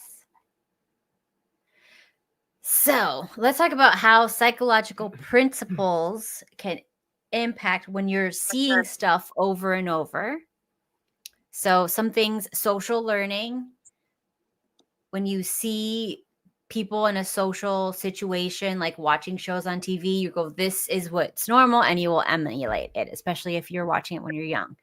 And then repeated exposure to something normalizes it. So repeat exposure to casual sex, bumbling fathers, infidelity, normalize Yes, and normalize the behaviors, reducing perceived deviation from any traditions or norms. So it makes them normal. Priming and framing. So if it frames non-traditional choices as positive, infidelity as romantic, Well, on this bachelorhood as topic, fun. Kat, Uh-huh. on this topic, Mhm. and also keeping in mind with the last topic I brought up, Hmm. if you wanted to fix society, Mhm. you should send a Terminator back Oh, God. to kill the dude who greenlit the show Glee. What the? I never even saw that. What was Because that? Glee made fucking everything gay. Everything. The whole LGBTQ, the trans thing, the pride parades, all of this shit. It You was know what? Glee's Look, fault. Damon. It kind of started. It was all Glee's Let fault. me tell you.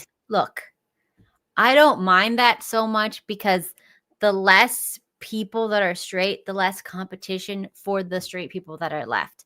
So, Hang on a second, though, Kat. The problem is that Glee normalized it for this shit to start in school. Mhm. Okay?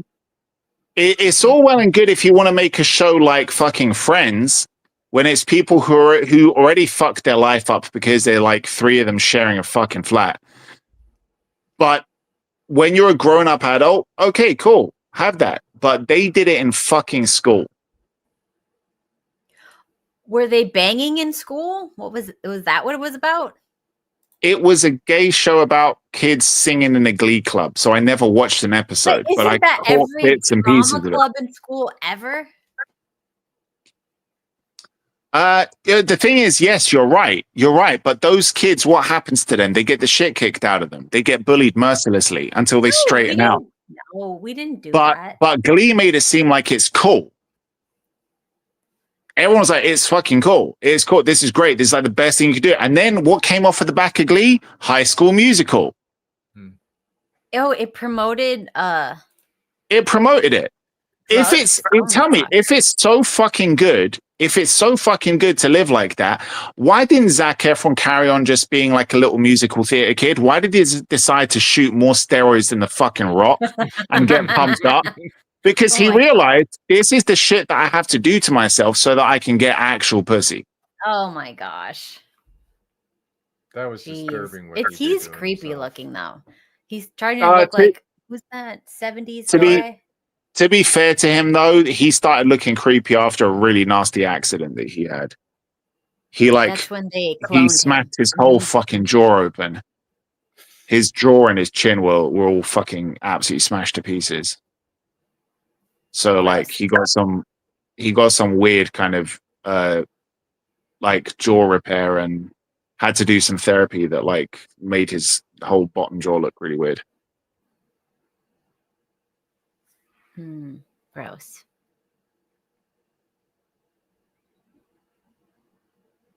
Yeah. Glee fucked up everything. Go back in time, kill whoever made that show. All right. So what do I have left? Aspirational, charismatic characters become people's aspirational identification. So people start adopting the values and morals of people who are charismatic on the screen, which is how Zach Morris from Saved by the Bell, people accepted that because he was the main character. He's charismatic. He's good looking. So people accept all the horrible things he was doing in that show as being acceptable. Well, that's the other problem with Hollywood, right? They make the villains charismatic, not the heroes. The heroes aren't charismatic. The heroes are usually made to be like the boring Boy Scout, right? Nerds. Like the Superman character, the after school special dude. The guy that you think is like just the boring, straight, like, you know, they're very two-dimensional. But the villains always have the best lines. The villains are always the charismatic dudes. The villains are always like the smooth as fuck. Like the villains are the cool guys. And that's something else. It's to kind of like make you think, oh, this bad behavior, this kind of emulate this dude. Why? Because he's cool. he's got the best lines. He's the funny guy. He's like the charming guy. But you can't just emulate the lines and the charm. You have to emulate the whole personality. And the whole personality is actually the bad guy or the self-destructive guy. Is it possible that they're trying to give an underlying message that these cool, interesting villains are actually, don't do this. Be like the geeky hero. No. Don't be the Well, cool it's villain. a double-edged The sword, white definitely. Because the villain always goes under in the end. It just makes Villain you. doesn't win in I the think end. it That's what I'm just saying. makes you feel bad for the villain because they're at least cool. No. It's definitely a double-edged sword. It's like if you see that and you look at the hero is the geeky, non-threatening person. You will notice that. Like, but going back to the earlier example of Friends, right? Who did everybody think was cool? Who did everybody think was the most charismatic and the funniest? Who got the biggest laughs? Who was the most entertaining? Who was the funniest one to watch? The biggest fucking loser. Yeah. The biggest fucking loser. And look, who's the most successful guy? Like Ross. financially, Chandler. No. And education-wise, Ross. Oh, okay. And both of those guys, like, were made to look dorky, non-threatening, like completely fucking effeminate. And you notice, like, cases. Monica and Rachel's character got to bang all the cool dudes and then end up with the boring, safe dudes to have kids. Yeah. Damn. But when you want to talk about like, oh, the non-threatening hero or the kind of boring geeky hero, look at the newest Superman film. Every trailer that comes out, this looks like a bigger and bigger and bigger pile of shit. Emasculated completely, emotionally unstable, acts like a woman, screeching whiny little bitch. The latest trailer, he literally pushes a door open and like walks in like a fucking Karen up to Lex Luthor and starts crying about where he hid his dog. And Where's my dog? Where did you hid my dog? Oh, and also they're making him weaker than he's ever been. He literally throws Lex Luthor's table, like pushes it off to the side, and it doesn't even break the window. It like cracks it. It didn't even go through the window, just like cracked against the window. After he threw it literally as hard as he could. Like the weak pussy, emotionally unstable, absolute fucking bitchlet. And they gave him a suit he doesn't even fill out. We all miss Henry Cavill now. Yeah. Yeah. Wait, is fuck this true? James Gunn. This is why James Gunn wants to do this. James Gunn is a piece of shit. Yeah, they made Black Panther white in the last. Yeah. Oh my gosh. They better write for this. I'm going to be pissed. To be fair, I think he's supposed to be mixed race. I can't remember. But no, it's such a cop out. No. Well, no, but he looks like a white dude. Terrible. I don't know why like the little people didn't protest when they made the 7 dwarves normal sized. They did. Oh, they did? But nobody saw them. Oh, no. No. Nobody heard them because they're so small. Which was stupid. I mean, why would you? Yeah, why would they take their jobs? They got nothing They're else. Perfectly good. This is like people the that are best very thing good for them. Actors. Mm-hmm. Now they're just praying that there's going to be another Star Wars film so they can What about play. Willow? Well, that's the thing. Willow got cancelled because it was a pile of shit. Because everything Disney makes now gets cancelled. That's no. She was talking about the movie. You're talking about the actor, right? No, the original movie. Oh, the original movie. Yeah. They made a series of it that he was in as well. Warwick Davis. That was terrible. But this is the thing, like you want to give little people jobs, right? And whenever you hire them, you hire the same 3 little people and you give them multiple roles. Warwick Davis is such a greedy piece of shit. He played like 12 different roles in Harry Potter, 50 different roles in the fucking Star Wars movies. It's like, dude, how much money do you need? Give some jobs to the other little people, for fuck's sake. But this is why they must be doing a fucking little person rain dance to get to get George Lucas to make another Star Wars film where they can just get a job. Like, well, okay, we're going to put 50 Ewoks on the screen at the same time and 50 Jawas on the film at the same time. Just give them some scraps. Like, yeah, it's crazy. It's crazy. Just because of that fucking idiot who said, oh, Disney's saying that they're woke, but really, look, you're making this old-fashioned fucking film again about a bunch of dwarves living in a cave and working in a cave. Let's shut your fucking mouth, man. He was in one good TV show, and all of a sudden he's like the spokesperson for fucking little people. Mm. What's his name again? I can't fucking remember. The dude who was the angry elf in Elf. Oh yeah, that guy. I don't know his name. The writer. I forget his fucking name now. Oh yeah, I don't remember seeing. All right, so that's all we got for today. Any closing thoughts, Steven? What? I wasn't here the entire time. Well, you know what we're talking about, movies and how it shapes our behaviors. Yeah, movies are not a propaganda. Good thing. You should So probably not watch them. Oh yeah, Peter Dinklage. Peter Dinklage. Yes. Oh, by the way, yeah, Ethan mentioned that they're making a sequel for Spaceballs.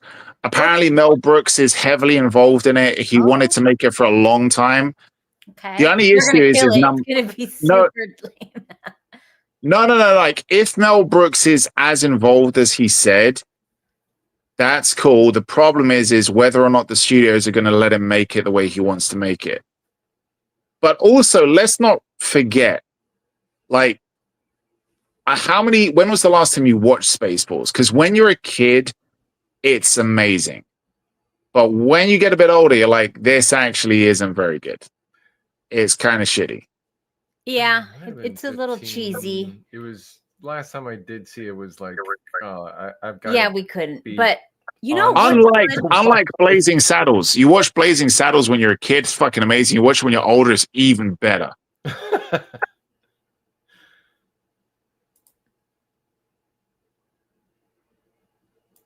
All right. So are you going to stop watching degenerate movies? No, probably not. Okay. I mean, great. Wonderful. Degenerate? I mean, what do you count as degen movies? He watches these green and yellow depression tinted shows. She was talking about Ozarks. And then what's the other one? Now? No, that one's not green tinted. It's like yellowy Breaking tinted. Bad? Yeah, it's just like gloomy. It's like there's something with like the colors are all muted. Breaking Bad is gloomy. It's not supposed to be an easy watch. Yeah, and so this last season is it's just he's always like, I'm stressed out from work, and then he's like, let me de-stress by watching depression. No, it is so. That says a lot about you, Kat. If it was like somebody fighting insurance companies, you know, and so you like to be like, oh, they're fighting the system. Movie? I don't want to see a doctor movie. I don't want to see ER. I don't want to see any. Steve comes home from work. Steve comes home from work is like, I need to watch a film about a guy dying of cancer with a retarded kid with the gangs after him, and everybody wants him dead while he's cooking meth. Yeah. Because I'd rather deal with that shit than my wife. Oh, God. Ridiculous. Stop laughing. Anyways, terrible. It's funny because it's true, Kat. Shut up. Okay, so Damon, do you have any final thoughts? Yeah, well,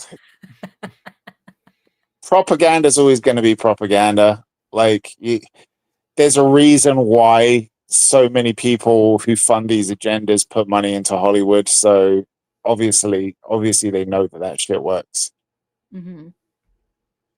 Conditioning, it's just condition, like you said, like it normalized shit. If you see it like in TV series after TV series after TV series, and you're normalizing certain behaviors and you're normalizing certain ways of life, yeah, obviously it's going to be massively influential. That's how you subvert the culture. Basically, I think I was really lucky though that we had Nick at Night when I was young, so I could watch those old shows and see you know, like good family structures and stuff like that.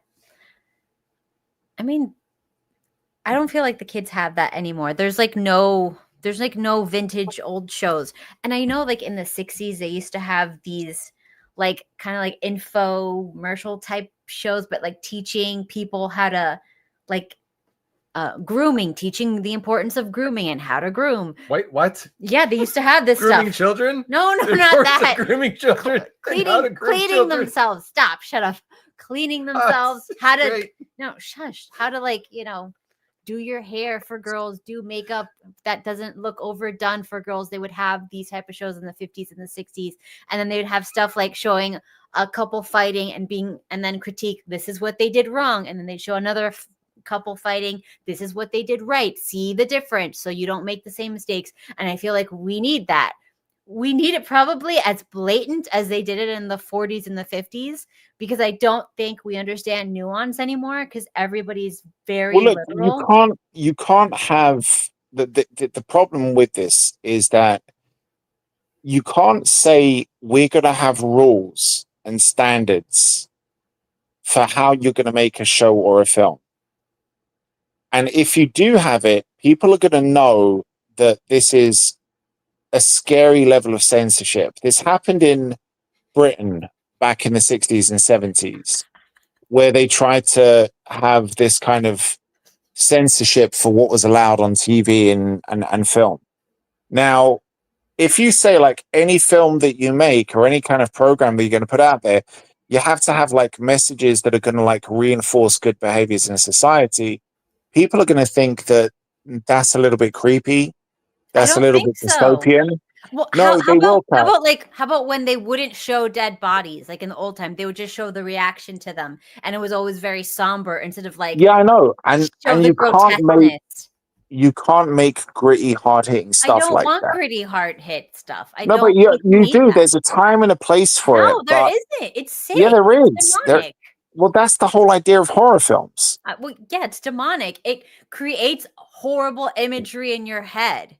You don't need that, Okay, especially people who are prone to violence. They should not be exposed to that, and you don't know who's who. There's no benefit to society, so why show it? That's just like saying, well, you have to show grape on TV, or else how would because people Kat, get the story? the reason why you need to allow that stuff is because the whole point of entertainment is to entertain, not just to lecture. That's a sick Okay. way to entertain. I need to No, it's see not, gore. because at the end of the day, it's escapism. Okay, it's escapism. There is a certain element of fun and joy in being scared when you know that it's not real. Okay, it helps you cope with scary shit in real life. Sometimes you want to look at the monster and be able to laugh, or get scared in a controlled environment where it's enjoyable and you can be scared knowing that you're safe. That's the whole thing. Are we going to put censorship on jokes and comedy? No. You need to allow that comedy, no matter how disgusting, no matter how filthy and vile it is, because the whole idea is that you should be able to joke about anything. There should be no boundaries, because if we're adults, we understand that context matters. And if you're watching something in the context of it being a comedy, you should be able to do any of that. Now, if it applies to comedy and the positive kind of things that we find entertaining, it should also be able to apply to the negative stuff that we find entertaining too. So that's why when it comes to entertainment, you shouldn't have any kind of censorship. But the limit should be that we understand the context, and the context can't be that we promote things that are destructive to society. Promoting it and celebrating and making it seem cool, that's when it becomes a problem. That's when I think you should have some level of censorship, because what you're doing there is you're not entertaining, you're gaslighting, and you're conditioning people. So as long as we understand that fine line of you've gone beyond entertainment to propaganda and promotion of the kind of negative moral values, that's where we should draw that hard line. But horror films in and of itself, it's not demonic. Okay. So, yeah, I don't know if I'd say video games are the real cause of violence. I mean, I think he was making a joke. Right. Okay. So I haven't followed all of the messages. All right. Anyway. Yeah. Oh, right. Yeah. Good. The romance. Yeah. It's like 14 mosquito bites. No, sorry, DK. I was reading slow.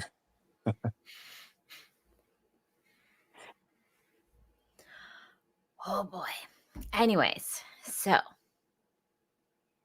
Do you have any last thoughts? no, I don't. I would No I would thoughts. definitely go back to how it was in the 50s as far as entertainment, what was allowed and what wasn't. Because I think even though we had horrible things in the world and not everybody's story could be told, I So think I Love Lucy, Dick Van Dyke. 50s was the worst era of cinema. Like absolute fucking garbage. totally fine with that. 50s and 60s were Also, like you know what? The less entertaining entertainment is, the more people have to build community to be entertained. And I think a lot of us just get lost. you can't build a community anymore. You can't. It's impossible. And Why this is not? Why and do you the, like the that? same thing. Yeah. What are you talking about? The same thing goes to the same thing goes towards the problem with film today. The problem with film today is that it used to be that the success was based on the merit. Okay, you make a film, you make a TV show, people watch it or they don't watch it. If they don't like it, they won't watch it, and the show fails. If they do like it and they watch it and it gets high viewership, people want to advertise on it, people want to produce on it.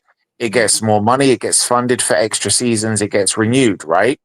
Now that system doesn't work. Now you have failure that's upheld. Like failure gets paid off as long as you include diversity, as long as you tick all the ESG check boxes, you get paid, you get renewed.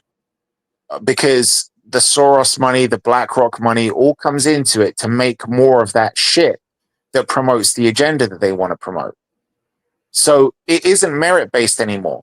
Just look at everything on Disney. Everything on Disney Plus is fucking failing. Disney are losing money, but they're getting paid to make more shows because they meet those diversity checklists. And that's the money that gets pumped in to make more of this shit. But the only thing is that every show that they make doesn't get renewed. The Acolyte flopped. And Echo flopped. And Ms. Marvel flopped. All of this shit, She-Hulk flopped. And they won't make a new season of it because they know that nobody's going to watch it. So what do? They take the money, they take a new IP, they make a new show, and that's the thing that gets pumped out next year for people to watch. And it's propaganda. It gets funded just by propaganda. That's all. Mm-hmm. And all of these people who are watching these fucking films that are absolute trash and absolute garbage, those are the casuals. Those are the casuals who go to cinema. Or those are the casuals who get a Disney Plus subscription or whatever. And they'll watch it because they heard that it's good and it's advertised everywhere. And it doesn't matter if they give up halfway through, because as long as the message is getting out there, and as long as you're saturating the media with this idea that, oh, hey, look, 1 in 4 people is a tranny. Like 50-50 gay straight. 50-50 multicultural societies. This is what they're trying to like saturate everything with, so that people think this is all normal behavior. Everything that we're seeing is normal. Everyone's a boss bitch. Women are just as strong as men, if not stronger. Like, this is all normal. This is all normal. This is all normal. Why? Because we're showing it to you all the fucking time. Because we've got the ESG quotas that say that, like, white people need to be, minority people need to be more than 50% of what's on screen. Every show needs to have a gay storyline, a trans storyline. Every episode needs to have, like, a woman empowered.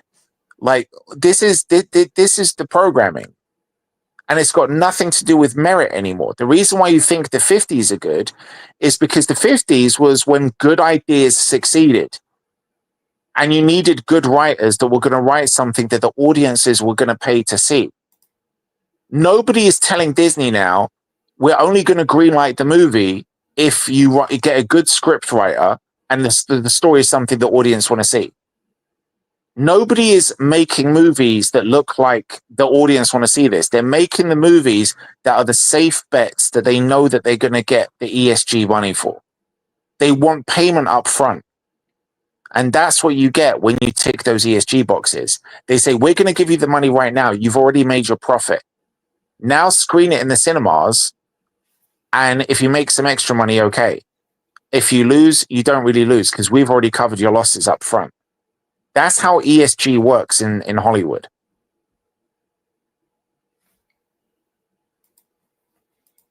Oh, did you hear about this story?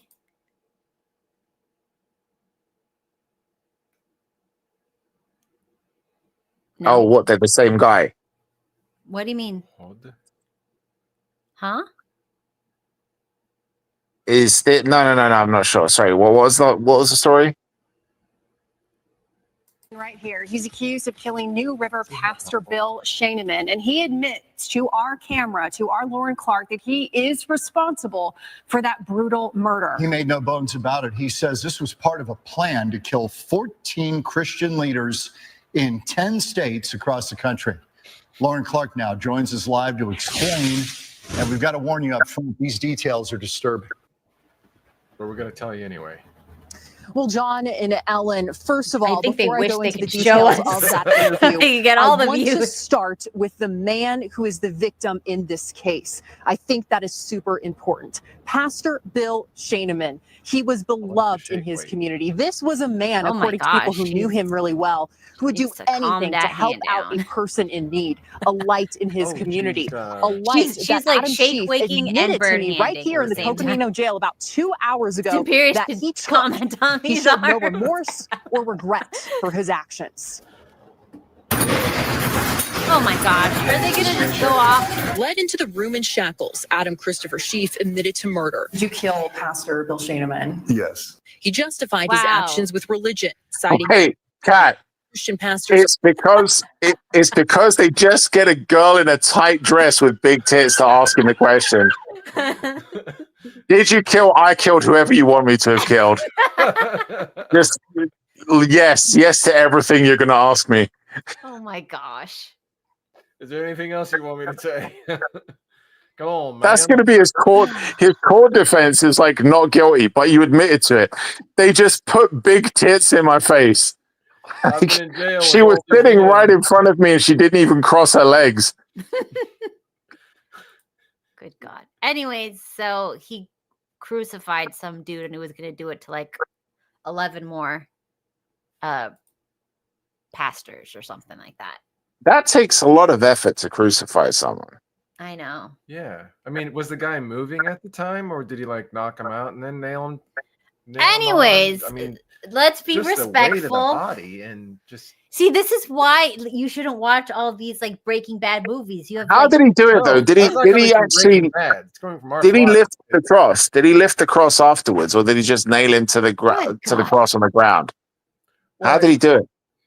I have a feeling he must have nailed him on the ground and then oh my God. raised him. I mean, does he go into detail so they can? Let's you know, see. Going to Let's listen to what he said. execute that priest. I tried getting into the Go back back, of his go car, back, and chat. there was like an older lady This is that when he was on starts like a small talking. little bicycle that got into my way, and I was just going to get into the back seat and tell him to drive to his house. I asked if Adam was ever victimized by anyone in the Christian faith. He said no.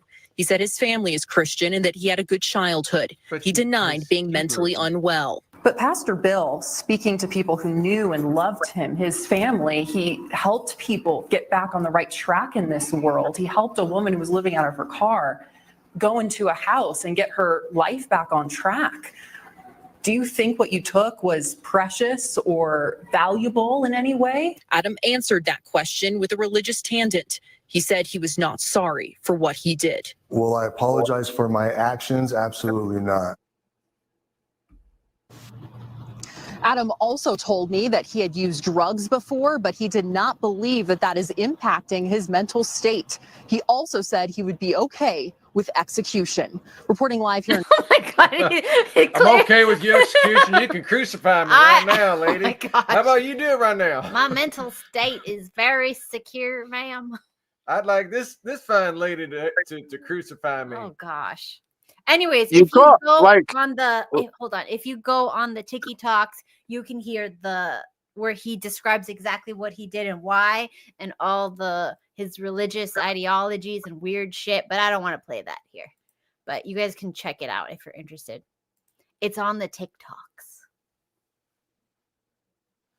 I understand, like, you've got neck tattoos. You decide that you want to execute 10 people. And then afterwards, like, you just admit to it and you're like, I'm cool with if you want to execute me. I think that you're not as mentally well as you think you are. No, I mean, this is just obviously normal, Damon, and you're just being really judgmental these He's just days. very honest. Yeah, it's just like, and he's fine with the consequences. He doesn't have no regrets. YOLO. I just can't wait until like a few days from now when you're going to see all of the liberal progressives making videos about this dude. Free him. You just need He's to respect. empowered. I can change him. Like, I don't fuck. think he's hot enough for the liberals to care. No. Have you seen what liberal progressives look like today? I know, but The bar is very low. They You need got a someone to be hot. big nosed, unwashed unibrow dude that shot that banker in the back, or that Oh my god, he healthcare was provider guy. cute. Oh my god, even you're a fucking retard, cat.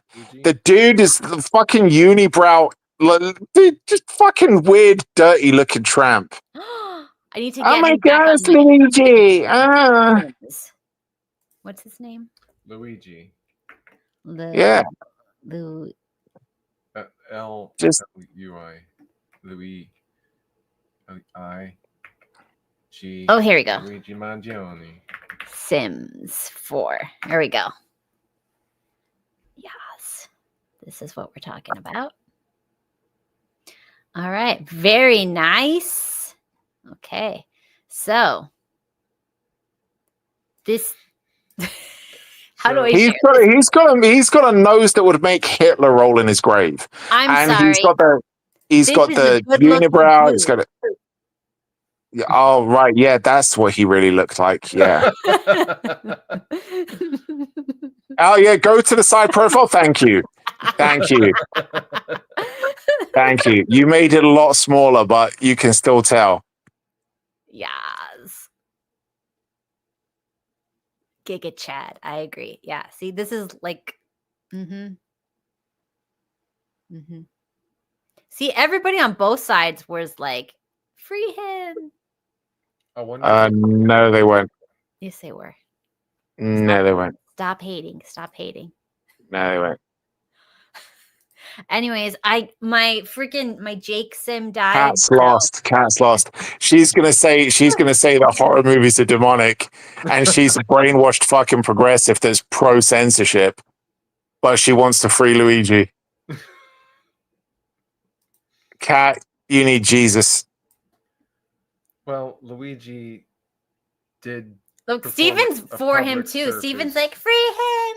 No, not free him. I mean, I think he's he amazing. did murder someone. So No, yeah. Oh my god, you were like tears of joy for a couple days. I wouldn't. No, if he got caught, stupid enough to get caught. He's like, why did he get caught? He should have kept going. But part of me, the conspiracy theorist part of me, does believe that he was programmed. Yeah, that's the way he was behaving afterwards. Yeah, you would get rid of the weapon. Oh my god. Melt Anyway, it stop. down. Stop. Really? Oh Stupid. god, he's so. why? Why? Stop! Why? I don't think it was him. I think they framed him first of all because the pictures, the book bag, the everything. No. They programmed him. They got him. They programmed him. I think they just straight up framed him. He had meetings. He had meetings with people beforehand. I think he was causing problems for them, so they're like, let's get rid of this kid. Gave him a shit ton of drugs. Now sent him out there to do that, and then afterwards he got him. He had no motive to kill the guy. Yeah. So that's why Damon was programmed. I don't know. Anyways, Should make so sense. we'll see you guys next week. Luigi ain't a Chad. He's a fucking bitchlet. Grow up. Oh my A fucking God. pimpy looking beta bitchlet. Relax. Somebody's a little sensitive. Everything is gonna be He okay. looks like a fucking vegan. Speaking of vegans, Vegans? What? nothing. What? Oh, all right, guys. Thank you all for hanging out. We will see you next time, and get to the chat and let me know what you think about the new ending, or if I should go back to the other one, because I know sometimes you guys get mad when I change it. So, bye. The carbon they want to reduce